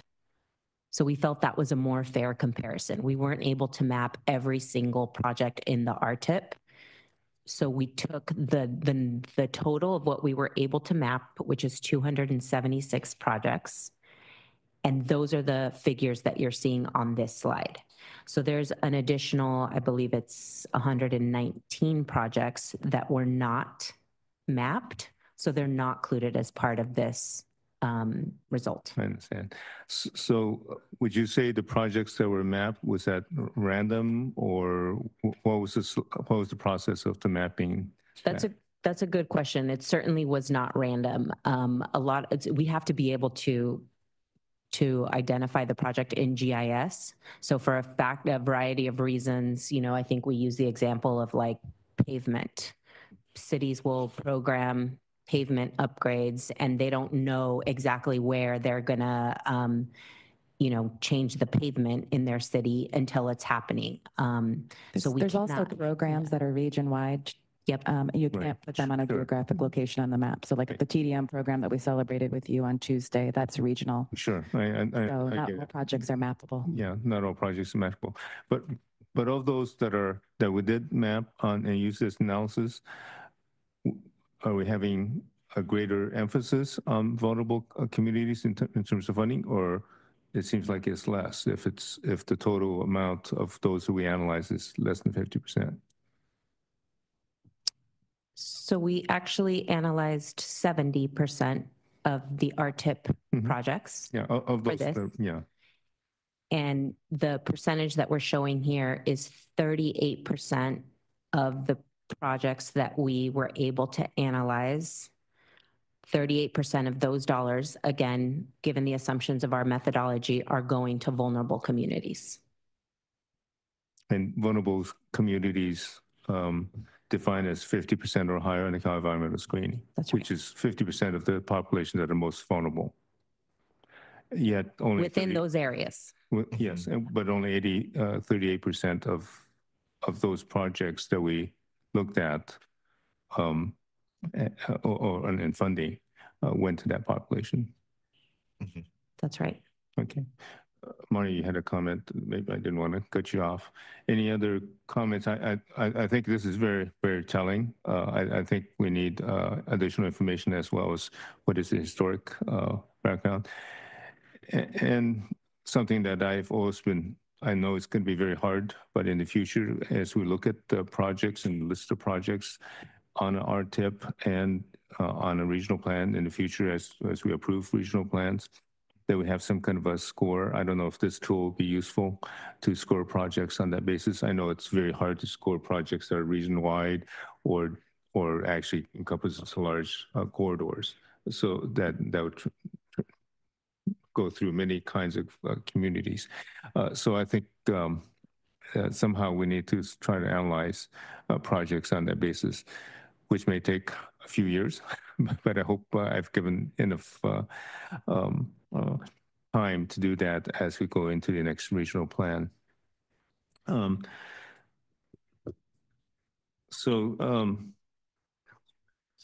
Okay, Councilman Zito, I didn't see your hand, sorry. That's okay. I just thought I knew what was going on, and then I got a little bit confused. So could you tell me again how many projects were able to be mapped? We were able to map a total of 276 projects from the RTIP. Okay, and you say 190 were vulnerable. 190. 190 out of 276 is not 38%. So it's 38% dollars? It's the dollars. Okay, so that's why. So it's a greater number of the projects, but a lower number of the dollars. Greater percent of the projects, a lower percent of the dollars. That's right. Okay, thanks. And we do, to some of your points, Chair, we do recognize there's limitations to this methodology. Again, it's the second time we've done it, so we continue to sort of tweak it and change it. We're talking with other MPOs just to get best practices, but we do see it as evolving. And I did mention we didn't do a comparative analysis. I think that's something that we would like to make sure that we do moving forward. No, I appreciate that.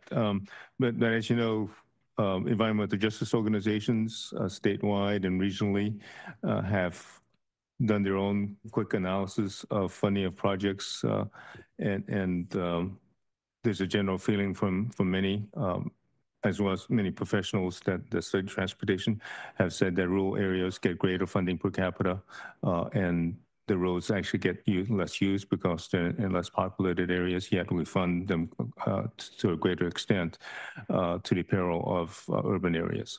So that's one of the things I wanted to try to draw out and understand. And there may be a lot of other good reasons why that needs to take place, but we should have a clear picture of what is happening there, and particularly when we build out into suburban areas with new development. They get the newer roads. We invest more money there, again to the peril of existing urbanized areas. So I think that's why that's important. And also, just for clarification, when we talk about congestion relief, at this point going forward, is that increasing or decreasing VMT for those projects? I'm not sure. I would have to get back with an answer to that question. Yeah, and you know, I don't want to commit to that because I don't think we can do that analysis, Councilmember Hsu. Sure, I get it, but I think as we do CEQA projects, CEQA analysis for each project, we're doing a VMT analysis to some extent, depending on the project. We are not doing a project-by-project VMT analysis, no. Does Caltrans do that for your projects? In environmental. When you do environmental, when you do an environmental, any environmental document that's being done now has to do a VMT analysis, unless it's the type of project it's screened out to not require it. But for CEQA, you do have to analyze it as a metric, as an impact. Right, and we do have a countywide per 375, and our current regional plan, a reduction target of 19% that we're trying to reach in our current plan. Is that or VMT reduction? I believe it's into 2035. We have a 19% reduction by 2035 Right. for SB 375, and that it looks at all of the projects in the regional plan. It does not do a project-by-project VMT analysis. It's the combination of the projects that are constructed by 2035. Right. And the VMT analysis looks at if it's within, it depends on each region, because I'm statewide, but each region has their target. So if it has VMT under the target for the region that's established regionally, then it's acceptable for those impacts. Right. And then there's also, it could increase VMT, I just want to be clear, but then mitigate that VMT increase through other parts. So for example, the actual roadway might increase VMT, but it could be reduced by funding transit. So, I mean, it depends on each specific project. You know, it's very much a legal process for CEQA, so we can't make assumptions until we go through that process for each project. Yeah, that opens up a lot of questions. Councilman Duncan, you had... yeah, thank you. Just a very quick question, following up on Member Zito's questions. The number of 38% in the column that says 2025 SERTIP investments, what's the 38% of what? What 38% of what? 38%. So that column is 2025 social equity RTIP investments. So I explained the how we took the social equity multiplier and then we applied it to the total RTIP project costs and came up with the social equity investment. So if you add up essentially all those social equity areas, which it could be 20%, it could be 1%, it could be 100%, depending on where the project is located. If you add up those dollars doing that calculation that was part of our methodology, you get $4.9 billion, which is 38% of those projects that we were able to map. Okay. I mean, it's just such a strange artificial construct to me. I understand you have to use a formula, but if that's the various elements you put in to come up with the definition of what 2025 SE RTIP investments is, where is the other 62% of those going? So that's dollars that are going to vulnerable communities. So the other 62% would be not vulnerable. So they somehow meet the definition of 2025 social equity RTIP investments, but 62% of them are going elsewhere. And this isn't the total of RTIP investment. That's just from this category that was created that doesn't actually control any spending or not spending, right? So I wouldn't call it a category. It's just the projects that we were able to map. So we were able to conduct the analysis on 276 projects. So those percentages are based off totals for 276. So the 276 projects you mapped, were all of those included as defined as social equity investments? No. Right. So that's why I didn't understand the first part of your answer. I understand now. Okay.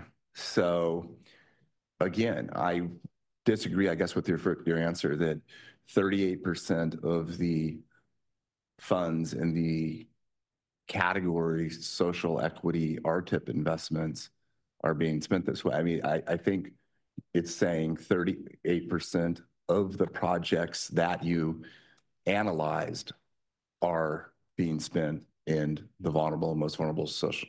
Anyways, okay. No, that's a different number. So that's 38% of the dollars are spent in those vulnerable communities. There's more projects. It's the overall cost of those projects that's being considered and what percent of that cost of that investment was in a vulnerable community. It's right. And that was actually my point. That was my question. That was my understanding. And it's not the total amount. Okay. Thank you. This appears to show us just that one slice of the pie specific to these two categories of the overall number. So the 44, the balance of the 56, then is in other general categories not specific to social equity. Mm-hmm. Okay.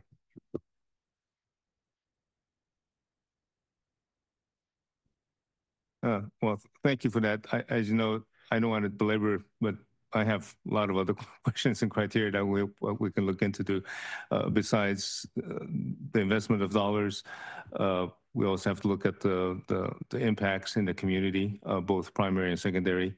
And then there's another issue of cost savings to communities based on the kind of transportation we're putting there. So it's a huge undertaking and analysis. Thank you so much for your report. We need to actually move on this item. So, Chair, can I just make one thing? I just wanted to clarify what I was saying. I wasn't saying it just to be a pain about the numbers. So the purpose of why I was asking this question is because I don't want to give a false impression potentially to the public or to the other members that because of what was said earlier, right? There's other projects where money is being spent in these areas. So I think if people are watching or listening or thinking the takeaway is that there's no more money being spent in these areas, my position is that would be incorrect in a non-accurate takeaway to have. So that was just trying to be helpful with my questions, not just, okay, thank you. Yeah, we just don't have a way to map the other projects and to be able to do that analysis. So it's very limited. Thank you. Yep. Can I just make a clarification point? So this is where the money is being invested, but it's not an analysis of the benefits. So those communities could be receiving benefits from other projects as well, right?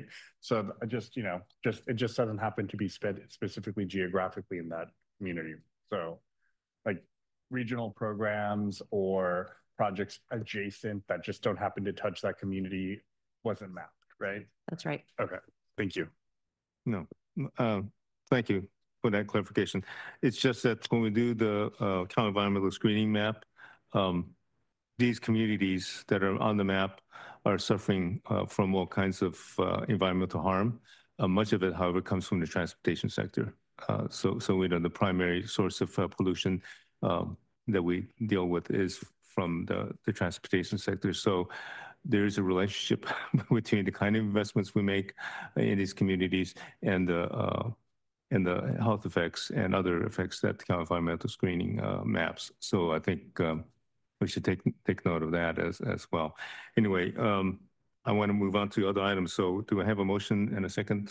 So through the chair, I'll make a motion, but I did to approve the recommendation.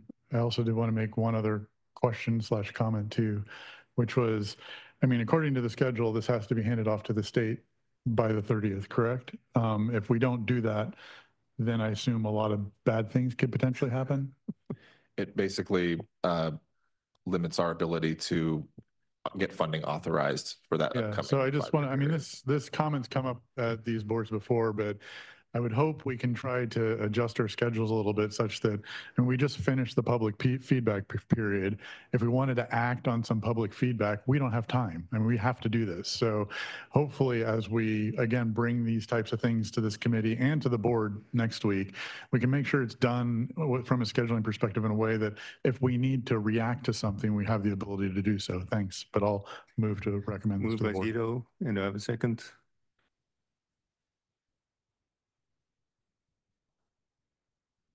Second by the Port District.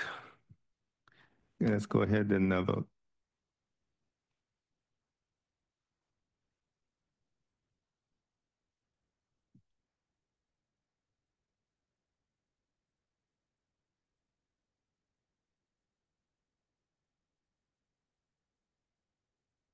That motion passes unanimously with those members present.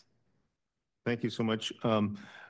Councilman Zito, I think you're absolutely correct with your last comment, but a lot of this, happens at the planning stage for the regional plan when we lay out the projects initially and emphasize, direction for the overall regional plan. So, but your comment is well noted in that, but by this point in this process, it's hard for us to really change much.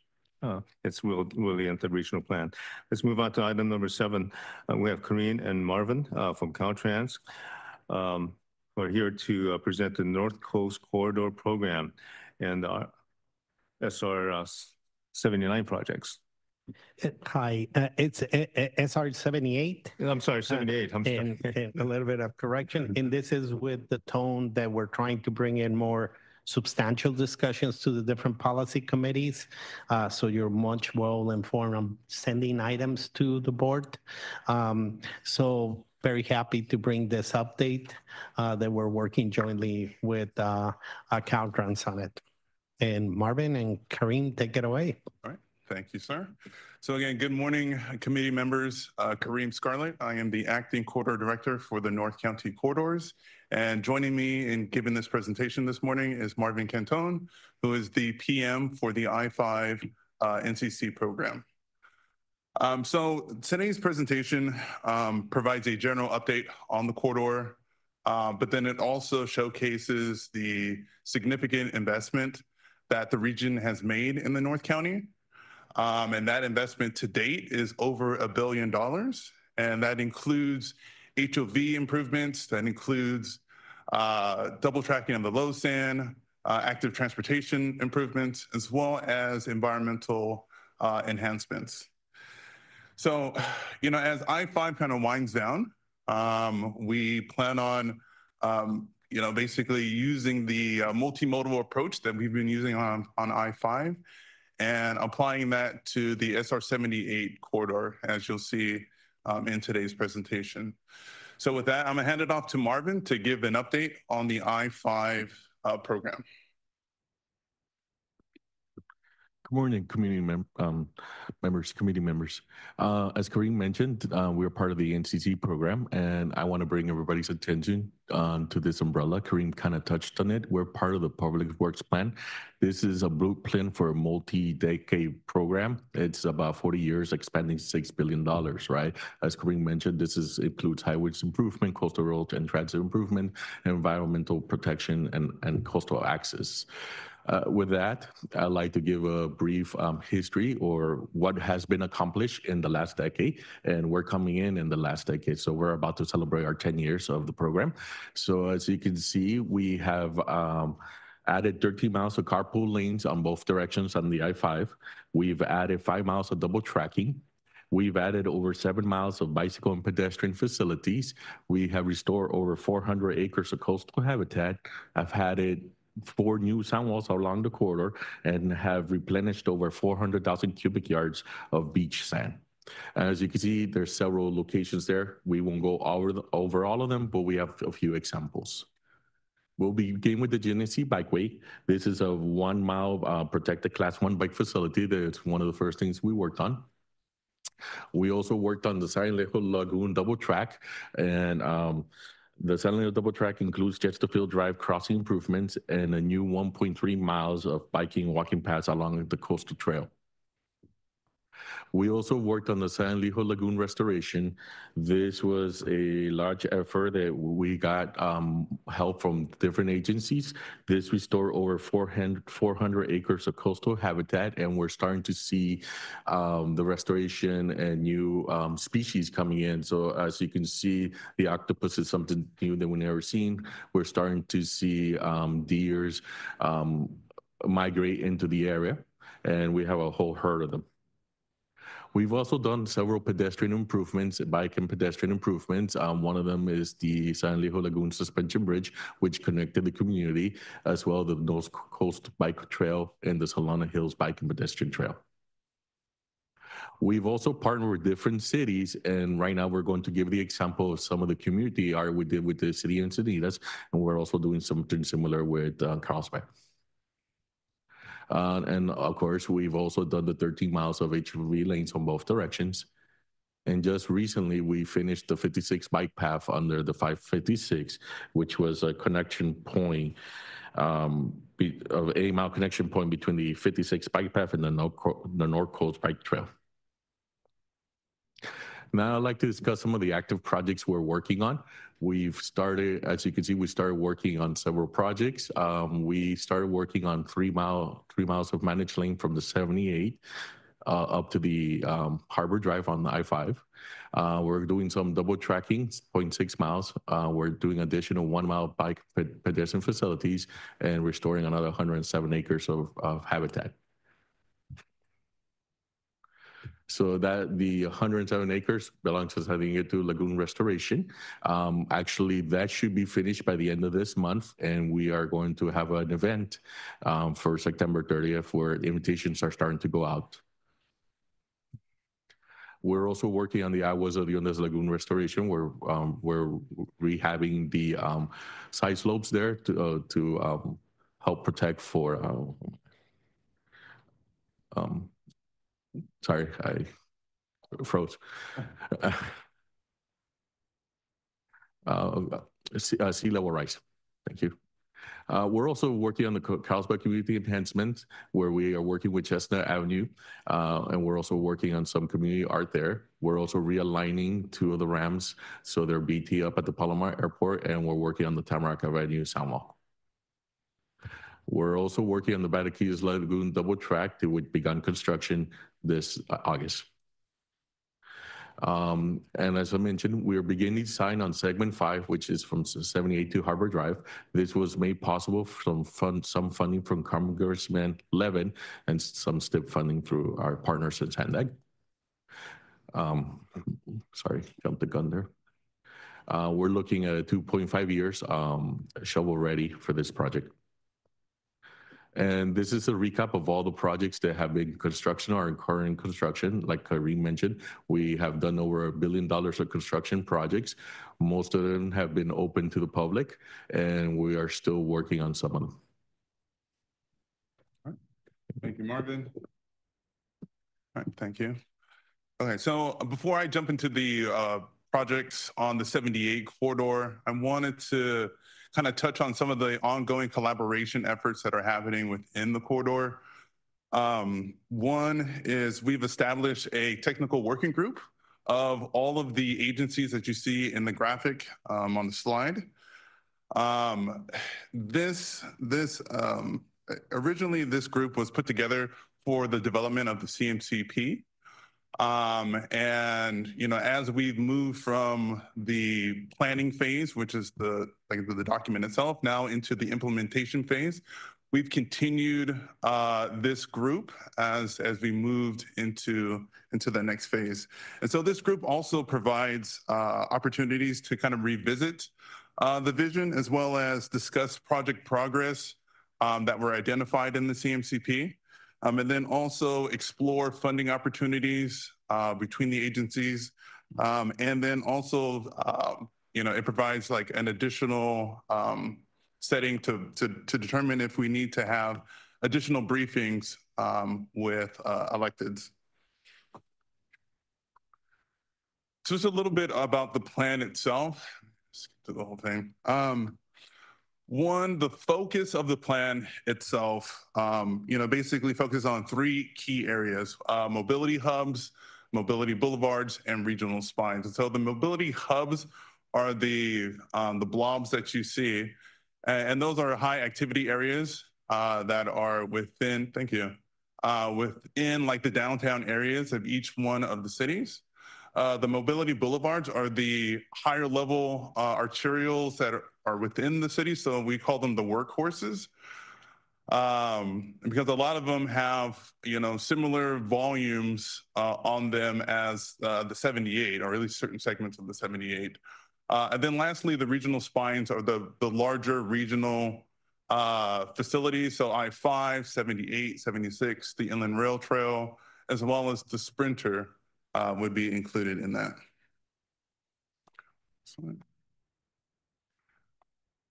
So a bit on the projects that are actively underway. I wanted to show this graphic just to show that there is a lot happening in North County.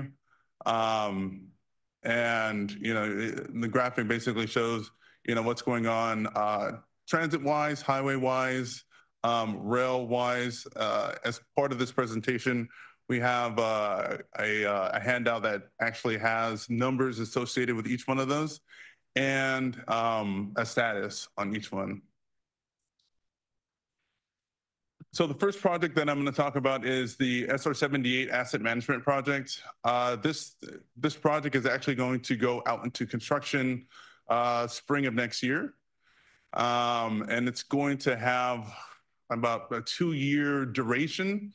And this project basically consists of a complete corridor refresh between I-5 and I-15, which includes repavement of the main lanes, the ramps, the shoulders, like the entire system itself. It includes operational improvements at certain locations between Nordal and Woodland, as well as Las Posas and San Marcos Boulevard. It includes drainage upgrades, as well as some additional safety upgrades, landscaping, as well as some other items, some ITS items. Kareem, can you be more specific on the drainage upgrades along 78 if you have locations? I don't have the specific locations, but throughout the corridor, we have culvert upgrades that we are proposing as part of this. We have some significant issues along San Marcos Boulevard 78, and then again, as you come up to the Nordal area with flooding. Right. I'd have to go back and check to see if that location was identified as part of this. But then also we have a 78 culvert rehab project that's out there right now that could have already handled that section right now. So, but I'd have to double check. Thank you. Yeah.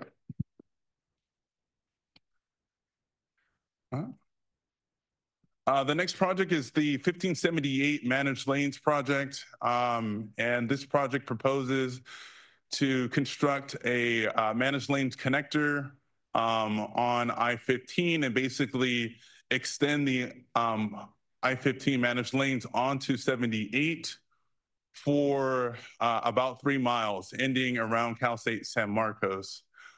This project, the environmental document is wrapping up, and well, at least the draft environmental document is wrapping up, and we are going to release that for public review early next year. This project is one of the first projects, or one of the early projects that is going through the VMT mitigation process. And so Caltrans is working with the region on developing mitigation strategies for this project. One of the items that potentially could be a part of that mitigation package is a BRT between Temecula and San Marcos. SANDAG is starting a study on that BRT segment next year. As part of the project, we are also building an active transportation connection, or I think it was a class 4 facility between Cal State San Marcos and the Inland Rail Trail. And so far, the region's investment in the project is $40 million, and that includes fully funding the environmental phase, as well as partially funding the design phase. On the 78 managed lanes project, and so essentially this picks up where the 1578 leaves off and continues the installation of a managed lane for another 11 miles. Right now, we are in early technical studies on this, as well as early geometrics. The draft environmental document for this project is about a 6-year process. And to date, the regional investment is $39 million, and that fully funds the environmental phase. 1578, same thing here. We are beginning the traffic studies and traffic modeling for this project. The conceptual alternatives, we are starting to look at those as well. I mean, we do have some alternatives, but we plan on actually going back out to the public the springtime next year to begin a discussion on needs and looking for additional ideas on how to best serve the community with this improvement. Again, this project, the draft environmental document for this is about a 5-year process. And to date, the regional investment is $16 million, and that does fund the environmental phase. So lastly, I want to give you just a schedule for the next year. As Marvin mentioned before, the Bataquitas Lagoon double tracking started last month. And this fall, we've already started the design for segment 5, which is basically extended the HOV from 78 up to 76. And then we've begun the engineering studies for the 578 project. And in particular, we're talking the traffic study. And then in the fall or winter of this year, the 78 culvert rehab project is wrapping up. And then, as I mentioned before, spring or early spring of next year, we plan on releasing the 1578 managed lanes draft environmental document for public review. And then in the spring of 2025, we would begin the construction of the SR78 asset management project. And then finally, in the summer of 2025, we'll be wrapping up segment 4C of the NTC program. And with that, that concludes our update on the corridor. Thank you guys very much for having us come down. And we are open for questions. I wanted to wrap up the presentation with a couple of comments, right? $1 billion of investment on I-5 on construction. Fully funding, before the I-5, Transnet was an integral part, and the first mega project for Transnet was the I-15 that was realized, the 76 that was realized, and right now, as you could see, we have fully funded the environmental efforts for 1578, 78 main lines, and I-578. The entire corridor is being analyzed under 3 different tranches, fully funded. Environmental document for the 1578 will be released, the draft, early next year. Yes. So that's huge. There's already an investment that the region put in for design at risk for that connector. It doesn't fully fund it, but we are looking also in the design phases there. So that's the first challenge that we have, figuring out how we're going to fully fund once we wrap up the environmental document and we agree on BMT mitigation and all that stuff.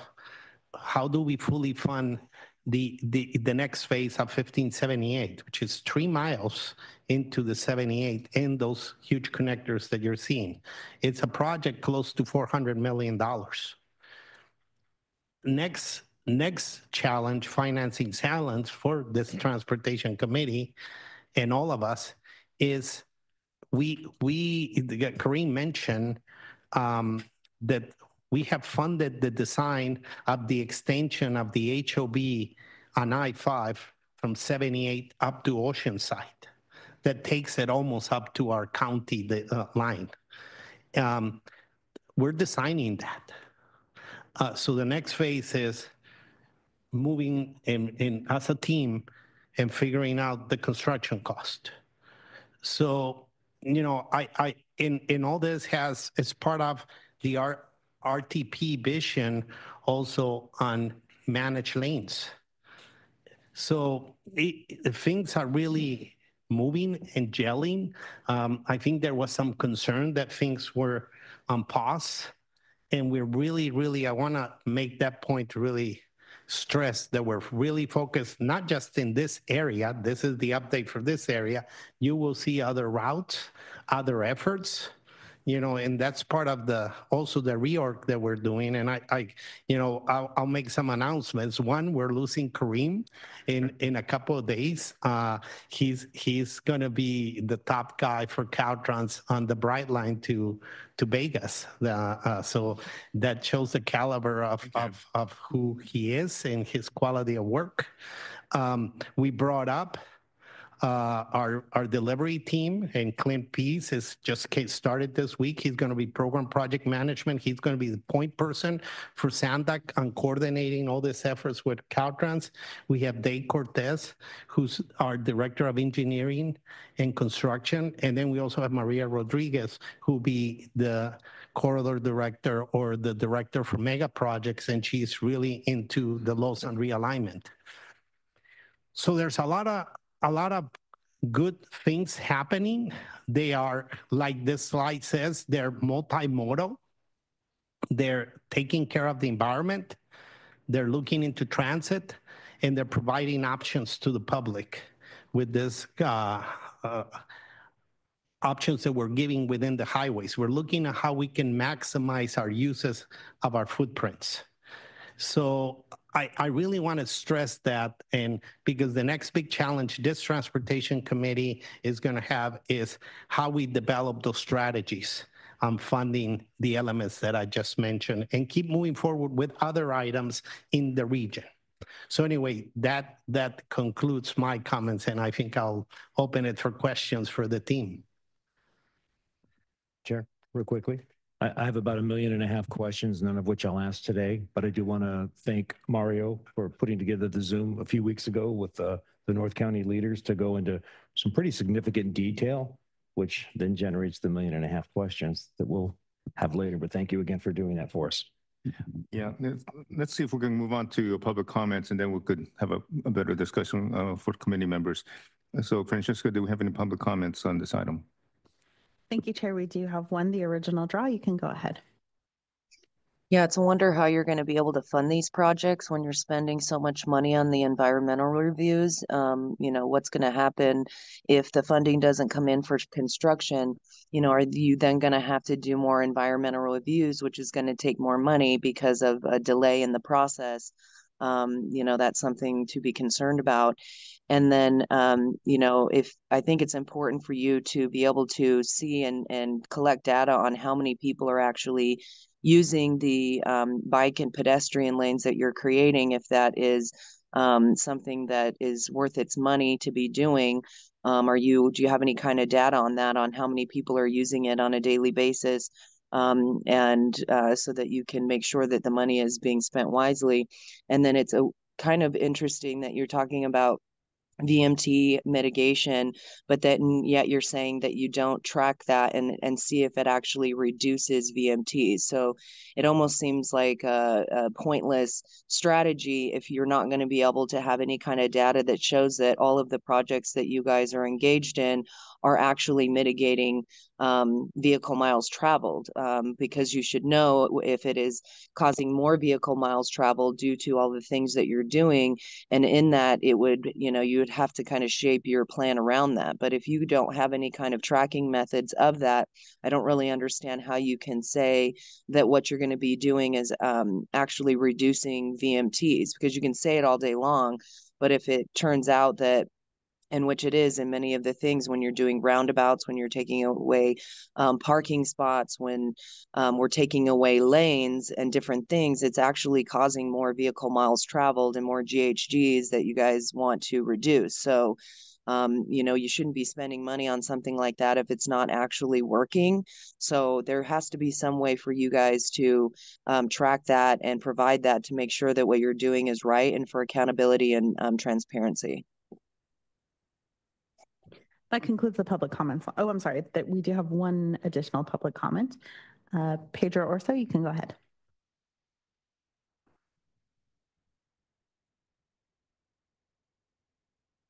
Pedro, you are self-muted at the moment.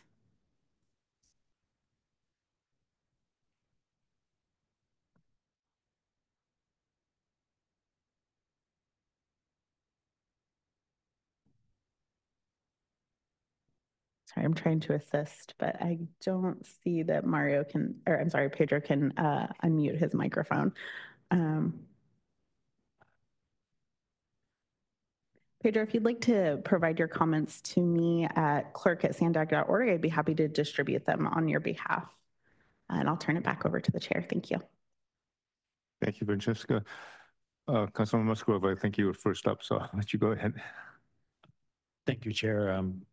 I'll probably carry it over to some individual discussions with our chair and some of our Caltrans reps, but thank you. Any other comments or questions from board members? If not, I have a whole list, so I hope you can bear with me for a little bit. And my initial thoughts on the entire presentation is, it seems like we're still thinking 20, 30 years ago in terms of strategies, if not 40 years ago, with regards to trying to relieve congestion. So I don't know if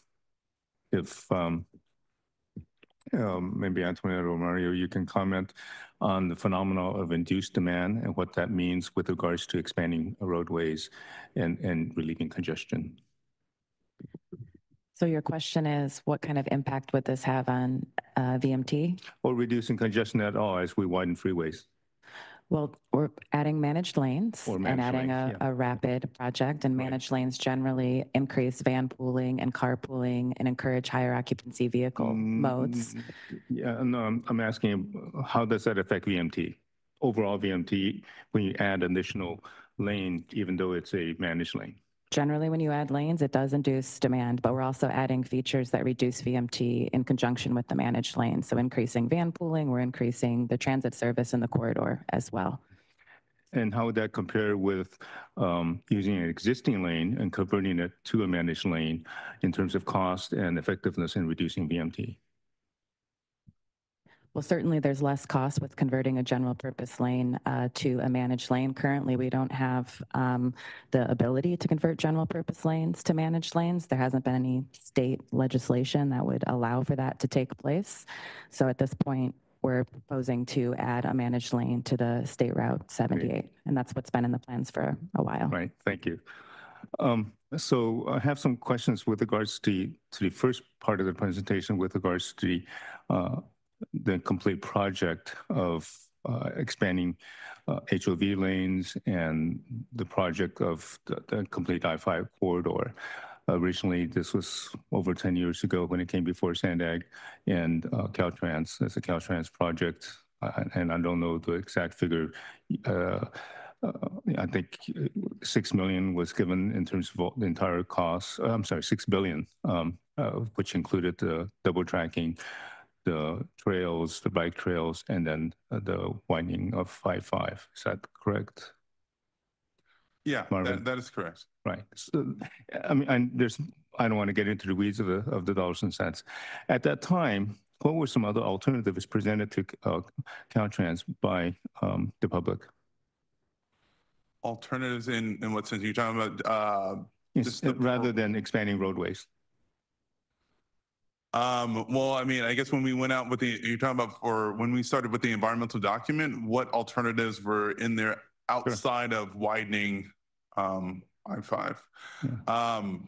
You know, probably a better question for Alan, but he's not here today. Well, I mean, really, when the environmental document went out, right? I mean, we had different alternatives that did widen the freeway. I mean, we had the no build in there, I mean, as well. But there was not an alternative that, you know, that did not widen the freeway, at least as far as a build scenario. Yeah, you were aware of a study that Caltrans did as part of a settlement agreement with the Cleveland National Forest Foundation as to alternatives? No, I am not. I'm sorry. Roy, you want to comment on that? I'm not familiar with that specific study, but I do know that the original concept was to have 4 managed lanes, 2 in each direction, and more road widening than has taken place. I believe there might have even been another general purpose lane considered. And through the environmental process, we did reduce the footprint of the route. We chose the smallest footprint. And so but it was, you know, based on the analysis that to put that managed lane in, conversion was not an option. And so to be able to add that ability to maybe support transit in the future, we did move with 1 managed lane. Yeah, I just wanted to just bring up an alternative that was looked at and studied, and what the results of the settlement agreement and study that settlement agreement revealed. And just to be clear, as we went through the environmental process, the most viable and feasible alternative is typically what's selected, and that's what we went with. So I'm not sure about the results of that study, but it might not have, for some reason, met the requirements to move forward, but we can look into it if you have more information. Right. I think developing these managed lanes, that additional lane was to try to relieve congestion and to accommodate about a 15% increase in additional vehicle load on I-5, the corridor that we're trying to improve. So the alternative was to improve the rail system, not just a double tracking, but the building of the Miramar Tunnel and possibly the Del Mar Tunnel. This was, we're talking about 10 years ago. Those were already on the prospective list of projects we could do. The study that was done showed that one is feasible, geologically feasible and doable. It would cost probably about the same amount of money that if we built the Miramar Tunnel. If we had built the Miramar Tunnel, we would have reduced the time that the train takes to take commuters from North County to South County to downtown San Diego by about 15 minutes or 18 minutes. And that because of the time savings that tunnel would create for our commuter rail system, that the commuter rail system could attract 15% of the people who are driving on the freeways, so that it would relieve the congestion just as much as the managed lane would. So I want my friends from North County to hear this. So as an alternative to widening the freeway, had we built the Miramar Tunnel, and we would have completed it by now, we would have taken the congestion off of the freeway, reduced the freeway just as much as the managed lanes are now, and given someone a cleaner alternative, which is take the rail. The other important thing is those who ride the train, had the Miramar Tunnel be built, would be saving $350 a month. So it's a huge economic benefit to commuters in North County had we invested this money on the rail system as opposed to the freeway expansion. And that's why I made my initial comment is we're still thinking like we did 20, 30 years ago. Can I just speak to the rail corridor for one moment? The Lausanne rail corridor has received a corridor designation by FTA. Headquarters is working on a operations and management plan for the whole Lausanne corridor from, basically the entire route all the way to Santa Barbara. And that will put that corridor in eligibility to get designated rail funding to do expansions for the system. And so we are coordinating on that to help with some of those improvements. There's different development processes for rail improvements versus highway improvements. I know, and also in the environment that we were in when some of these projects, we had different funding opportunities. So we had CMIA funds under Prop 1B that helped fund some of the improvements in the region that had specific requirements for congestion relief. And that was a requirement that would not have been able to be used for the rail programs. Now we have more flexibility with some of our programs that can go for rail and help fund and move those along. So it's been 10 years. The environment has changed and we are adapting and changing with it. So I just want to let you know we are supportive of rail. It's just a different environment now than it was 10 years ago. Yeah, no, I just want to make sure that we learn from what happened in the past as we go forward. I can't turn back the clock 10 years, but I certainly want to make sure that my fellow governing board members on this committee at least, and for staff to realize we need to learn from what did or did not happen 10 years ago, and how much of a savings it would be for our users, and how much safer it would be for our communities to suffer from pollution along I-5. These are my fellow board members from Solano Beach, Del Mar, Encinitas. They continue to suffer pollution. That's another cost we don't put into the factor because we've increasing the vehicle load and we're not relieving congestion. And had we used a different option to move forward, we would have reduced pollution as well as costs for the commuters. But as long as we're thinking of expanding whether it's auxiliary lanes or additional routes, it's not very good. But let me get back. Don't want to get off track. I want to make sure we finish this item. This is an informational item, so I just have a few other quick questions. With regards to the mitigation measures, do they have to be in that local area, or can mitigation, what's the boundaries of mitigation? And by the way, mitigation, in my mind, is bad. Mitigation is what you do because you're doing something bad to try to mitigate. So that's my definition of mitigation. So if we're going to have to do mitigation, what's the limits on mitigation? Is it limit to BRT, or can we do something else with mitigation? It will be probably geographic nexus. A good example is the BRT that's being looked at from Temecula, that's on the 1578. So we do need to have a nexus. I know that in Transnet 2, we had an environmental mitigation bank, and that helped us to be more regional. But I don't think we are there with the discussion of BMT mitigation in that aspect. So right now, we do need to have nexus with the project. Can I just add one quick thing? I just know that the county is working on a regional mitigation program. In the future, that might be an option, but at this time, it's still being developed. Caltrans is funding it through our grant program. So that might be an opportunity.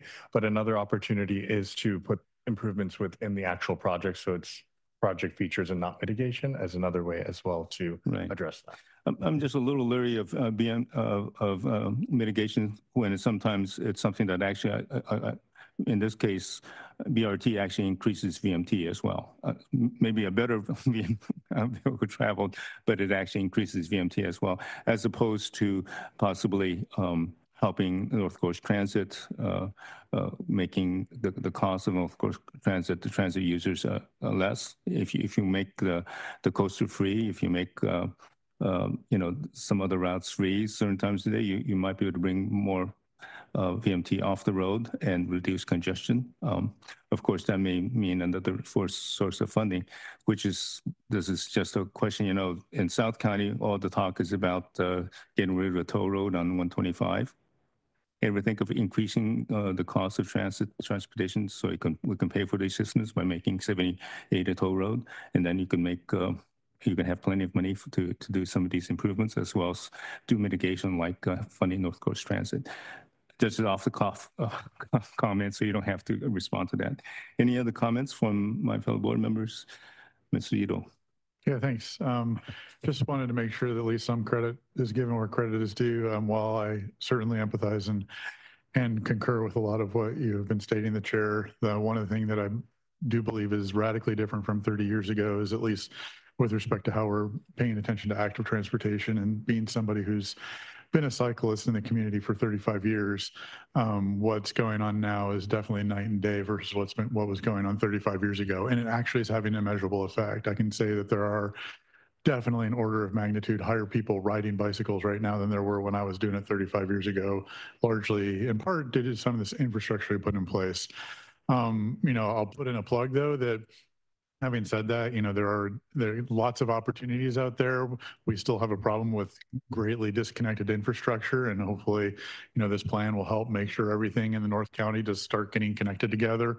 I love the facilities that were shown today. I use them on almost a daily basis, but they do tend to dump you out without really much options except to use not great facilities to begin with.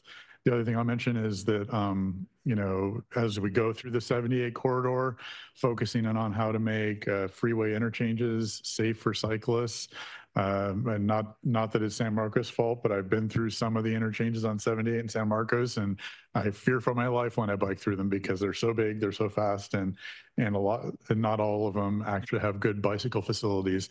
And even the one in Solana Beach just had put a teenager in intensive care for several days on Loma Santa Fe. So there's improvements that can be made at the freeway interchanges, and make sure we're focusing in on that as well. But I'm excited as what's been done, and happy to keep continuing to focus on that. Thanks.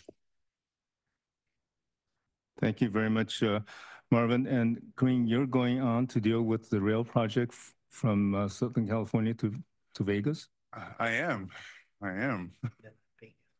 On the Vegas Transit. So you're going to be involved with something that's going to take a lot of traffic off of a major freeway. Yeah. That's not a commute, but actually it's a weekend commute for lots of people back and forth. That's absolutely right. Yep.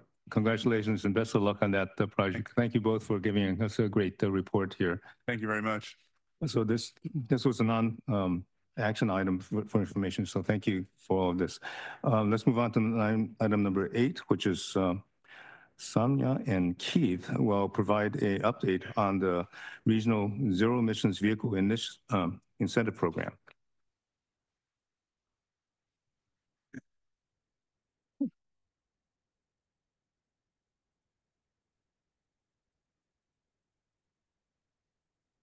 Alrighty. Thank you, Chair, and good morning, everyone. My name is Samaya Elder, and I'm an associate planner on our climate team. Fortunately, Susan is not feeling well, so she's unable to join us today, but I have Keith Greer here with me at the table, our Deputy Director of Environmental Compliance and Climate. Today, we'll be giving an overview of our Regional Zero Emission Vehicle Incentive Program development. To get input on this program, we've been to Mobility Working Group twice already, and now we're here today to get your input as we approach the end of our program development phase. I'll start with a quick overview of the project. So an incentive program for zero-emission vehicles is a greenhouse gas reduction measure in the 2021 regional plan. And in addition to the emission reductions outlined in the Sustainable Community Strategy, the state of California has also put forth ambitious zero-emission vehicle or ZEV goals. For example, you may be familiar with the governor's executive order issued in 2020, which states that all new passenger vehicle sales by 2035 must be zero-emission vehicles. This program helps us meet these goals in coordination with other efforts happening throughout the region. To design this program, SANDAG was awarded a Caltrans planning grant, and we've partnered with the County of San Diego on this effort. If funding for this program is secured, we expect to launch it in the first half of fiscal year 2026. As I move on to our process and preferred program design in just a moment, there are two key program priorities to keep in mind. The first of which is to provide EV rebates to low-income residents, and the second of which is to reduce our greenhouse gas emissions.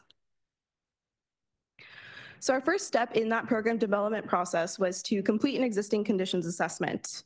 We conducted research on EV policy and market trends, and we also held interviews with the administrators of other EV incentive programs. Through these efforts, there were a lot of takeaways that we learned that have informed and guided the work that we've done since then. For example, we learned that while the ZEV market for both new and used vehicles continues to grow, disparities in ZEV adoption throughout the region remain. The map on this screen illustrates this disparity. The striped areas on the map are low-income and disadvantaged communities, and the darker green areas are where more ZEVs are owned. You can see that there's not a significant amount of overlap between the areas where there is a disproportionately high pollution burden and where these cleaner vehicles are being owned and driven. Additionally, when we were talking about creating an equity-focused program, we heard a couple of really important factors. One being that we should design a needs-based program instead of a general first-come, first-served program. We also heard that we should include used vehicles and that providing financial education and technical assistance are really key. In addition to this outreach, we conducted a significant outreach and engagement effort. So we've consistently met with the leads of other local EV incentive programs in the region to collaborate and coordinate on the program design as much as possible.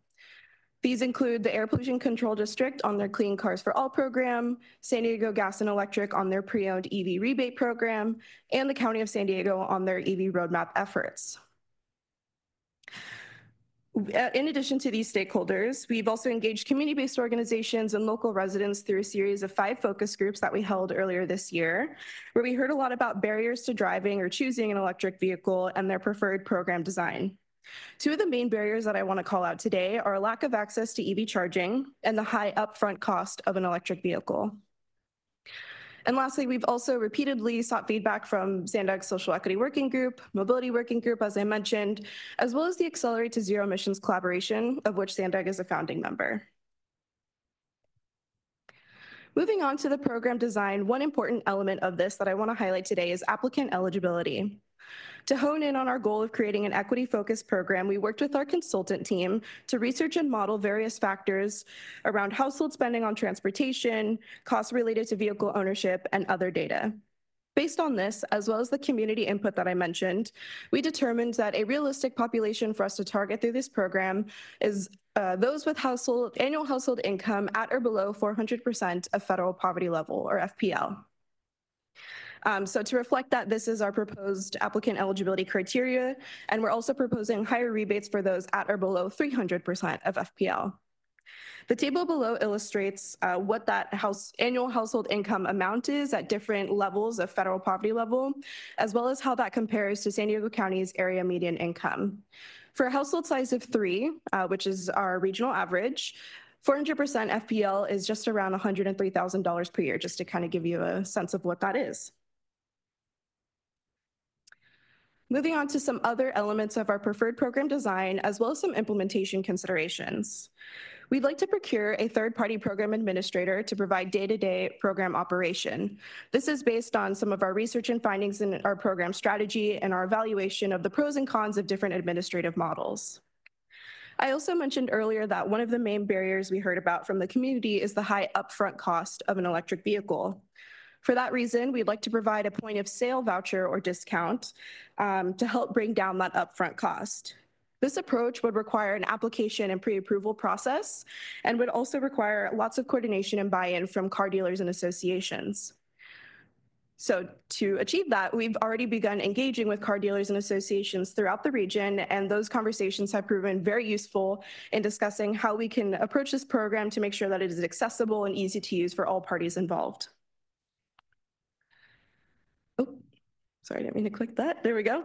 Eligible vehicles will also include both new and used vehicles, again, hitting out that equity component. And it'll also include both all-electric or battery electric vehicles, as well as plug-in hybrids. And then lastly, the other significant barrier that I mentioned on a previous slide was lack of access to EV charging. To address this, we're working on phase 2 of SANDAG's EV charger rebate program in alignment with this vehicle incentive program. So they go hand in hand, and we're also continuing to coordinate regionally on other EV charging infrastructure efforts. That concludes my presentation today, and I'm happy to take any questions or comments. Thank you. Thank you. Let's move on to any public comments on this item. Thank you, Chair. We do have 2 public comments on this item. Cesar Javier, if you'd like to step up to the podium, and Cesar will be followed by the original draw. Cesar Javier. Payback time, Uncle Sam. Thank you for the briefing. Very enlightening. What lessons, back Asimov, did we learn and incorporate to projects that we have now? Did we think of the subject on defense sphere? This region is the home of the mightiest military power. Have we considered the uniqueness of the needs of our armed forces here in San Diego? What measures, investment in dollar projects to protect humans from nature? We cannot defeat nature. We could only protect humans. Are we accomplishing these projects without waste of this valued dollar? Valued dollar to save our homeless, poor, less citizens. This is our sensing. And I wonder, we wonder, what mobility, air, water, land, or even space, to move the have-nots, the city of the haves. Metaphor, what are we preparing for that change? Thank you. Your time has expired. Our next speaker will be the original draw. You can go ahead when you're ready. When you're saying that these electric vehicles are going to reduce greenhouse gases, are you taking into consideration how many greenhouse gases they produce just by being made? Because it's significantly more than in a gas vehicle due to all the measures of getting the lithium, the battery, cobalt and lithium, and mining for that. Which takes, gas and oil for big machines to be able to do that. And it also takes children because they're doing that. But so are you considering that when you're saying that they're going to reduce it? Because if they're creating so many more than they'll ever save in their lifetime, it's basically moot.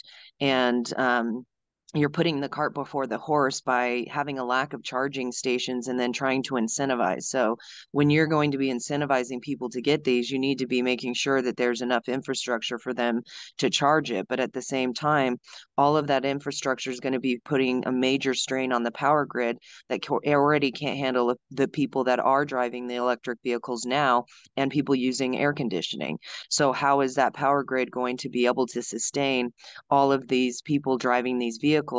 And is it really going to save costs when SDG&E costs are extremely high, like astronomically high? And it costs more to actually charge these vehicles than it would be to fill a car with gas. gas prices might be high, but so are the energy prices. These people actually get reach anxiety and charging anxiety from not being able to make it to a charging station and having to sit there while that car is charging for hours at a time. And so, how are people that you're trying to say you're going to reduce the cost and give them sale vouchers and discount for the newer used vehicles? What are you going to do to mitigate the high cost of energy and electricity that it's going to take to charge these vehicles? And again, you need to look into the health effects and the radiation that is emitted from these. It's extremely high and detrimental to health. That concludes the public comments on this item. Thank you, Francesca. Any comments, questions from my board members?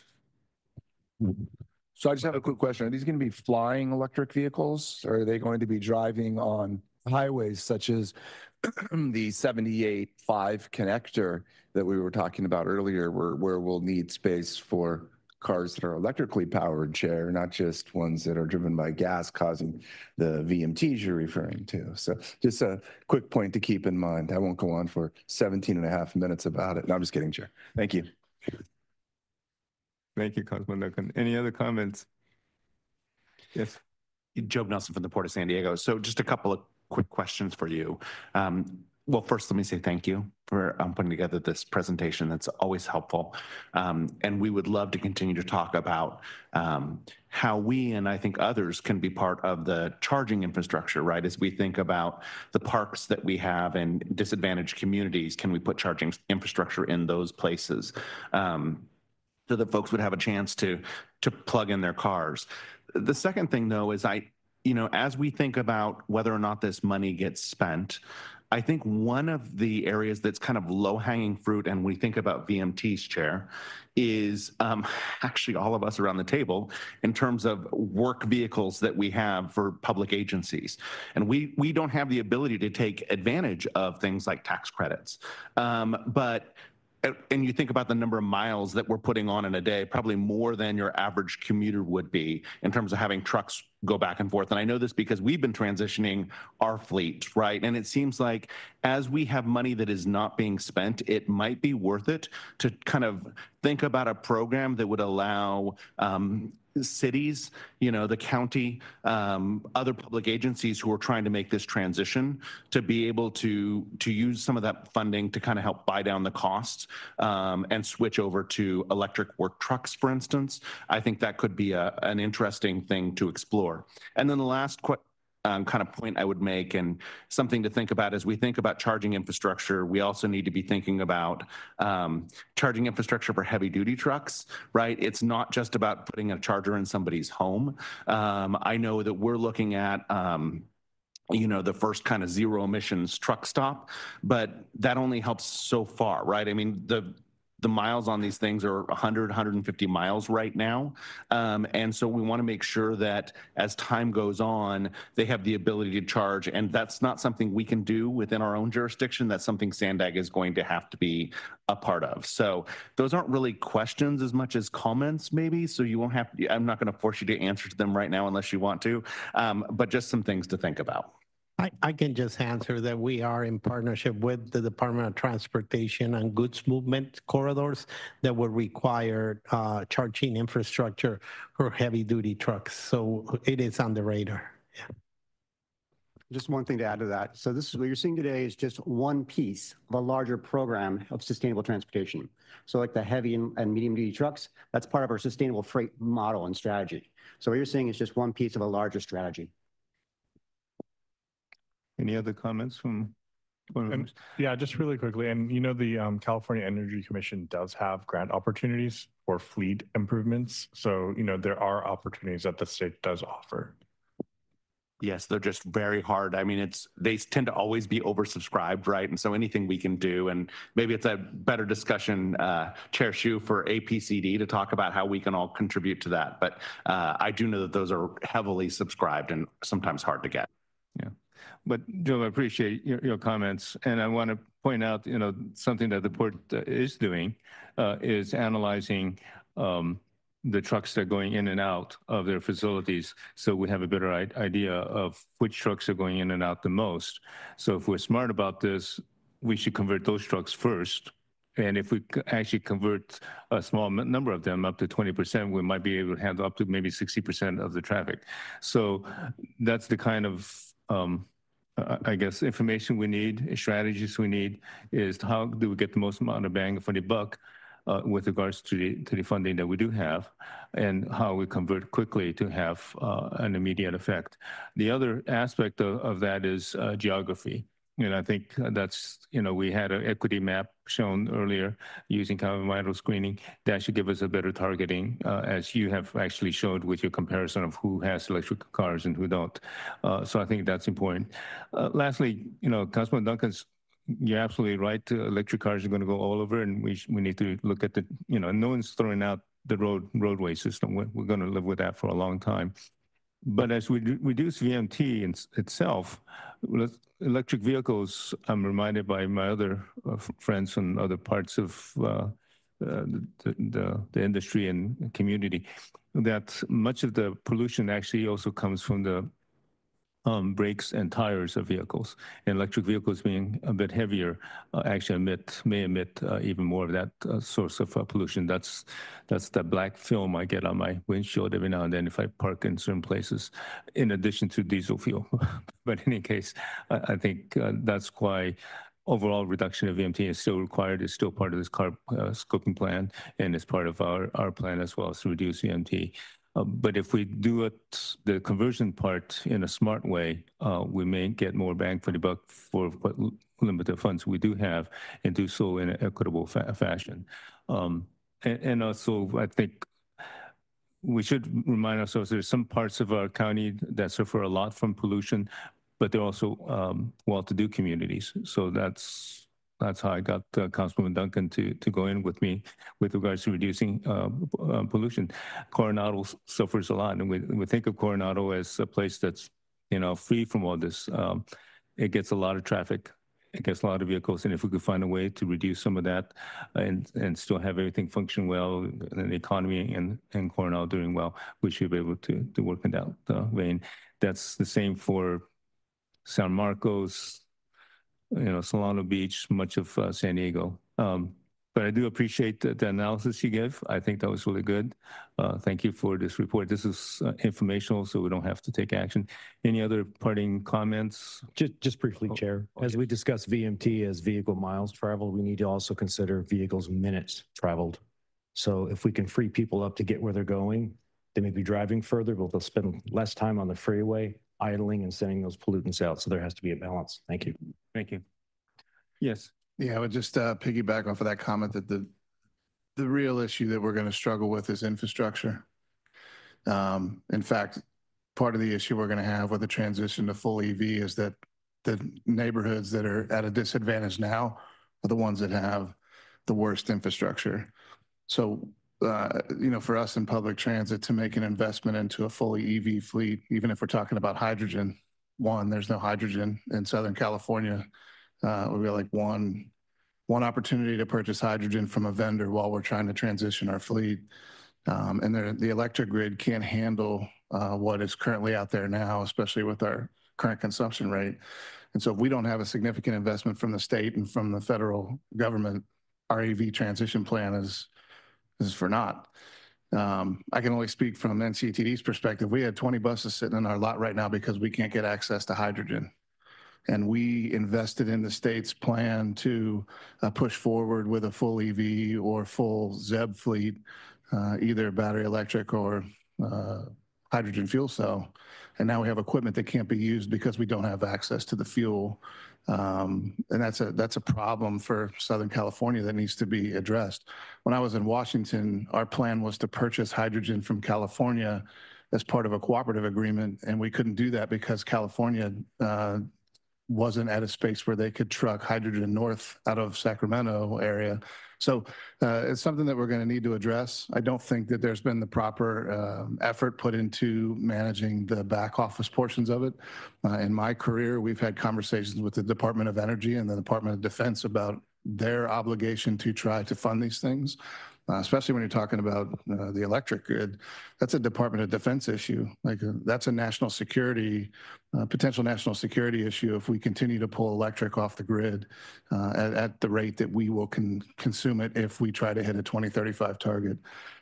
So those are things that we just need to address as a region and be thoughtful about our partnerships and how we're going to manage those things in real time if we're going to be serious about trying to meet these target goals.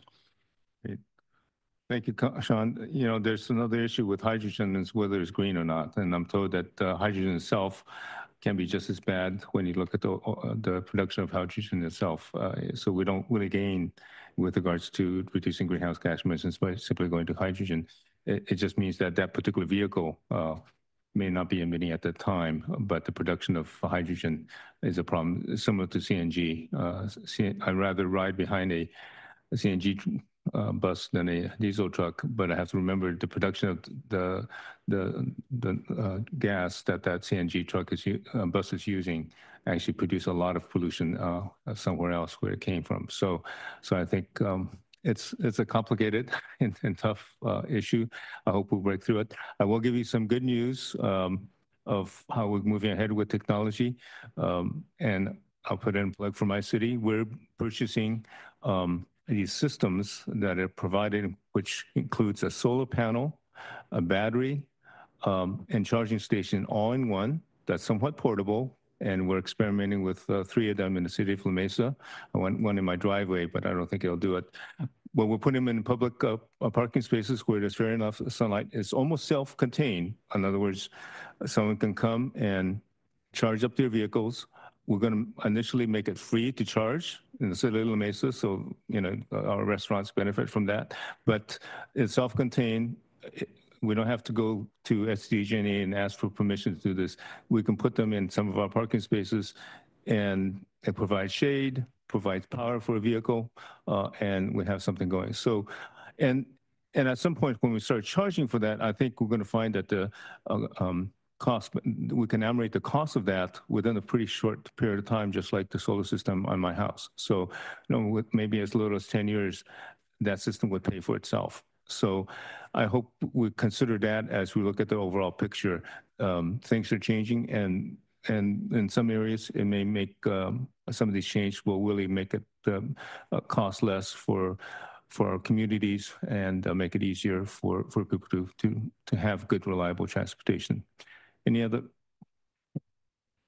Thank you. Just super briefly, I just want to say I appreciate the comments from Sean and from you. I hope that program really works, because one of my biggest concerns with this program is that even if you do get the vehicles out and or make them, you know, purchasable with the discounts, and you do get the infrastructure, you have to pay for the electricity. The electricity is, you know, extremely expensive in California, and unfortunately, with the changes in how solar is treated, the recovery time for someone who puts solar on a residence is much, much longer now, unless you can afford to buy, depending on your usage, you know, between 2 or 3 batteries, which is like running like $30,000 or $40,000, which is just so incredible that that's the state's position, because it makes it more inequitable than ever before, solar in our state. So I do have big concerns about how these will be powered, even if you can put in the very expensive chargers, because I'm unaware of any free EV chargers for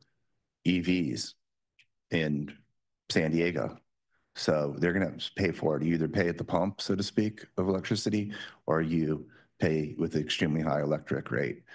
Even with subsidies for apartment people who are low income, it's not enough. So it has to actually make sense. And I guess my final good news comment is I just really do want to thank the port for what you did with the electric generators for the cruise ships to dock at, because that removed 90% of the pollutants from the cruise ships when they were in dock, which clearly affects all the Bay Area neighborhoods regardless of their income. And I think that's a real successful achievement. So thank you to the port.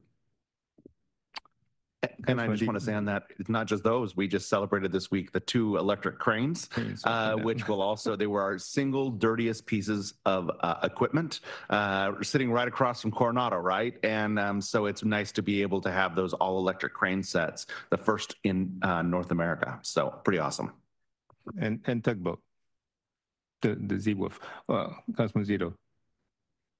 Yeah, thanks. Just wanted to jump in and address some about Member Duncan's comment, because one of the advantages of EVs is you do get to, or actually any plug-in vehicle, is you do get to go on a different rate for power at that point in time. And being someone who has a plug-in vehicle, the rate that I've calculated is if you're able to charge your vehicle at night, and that's an if, but if you can do that and you can do it at your residence, the equivalent rate right now is about $2 a gallon. So it actually is significantly cheaper than gassing up at this point, and it's very helpful. And actually, if you have, of course, with the lower income families, that won't be quite as beneficial. But if you have a larger house that uses a decent amount of electricity, my household, my overall electric bill went down, even though I'm plugging in a car every day, because of the lower rate that's available to people that have plug-in vehicles. Another interesting equity question for you, Jack. Well, thank you so much for your report. I appreciate that. I hope we continue thinking critically and coming up with good solutions as we move forward on this. If there aren't any other comments from anyone, I can close this meeting. Our next meeting is October 18th at 9, and we are adjourned. Thank you.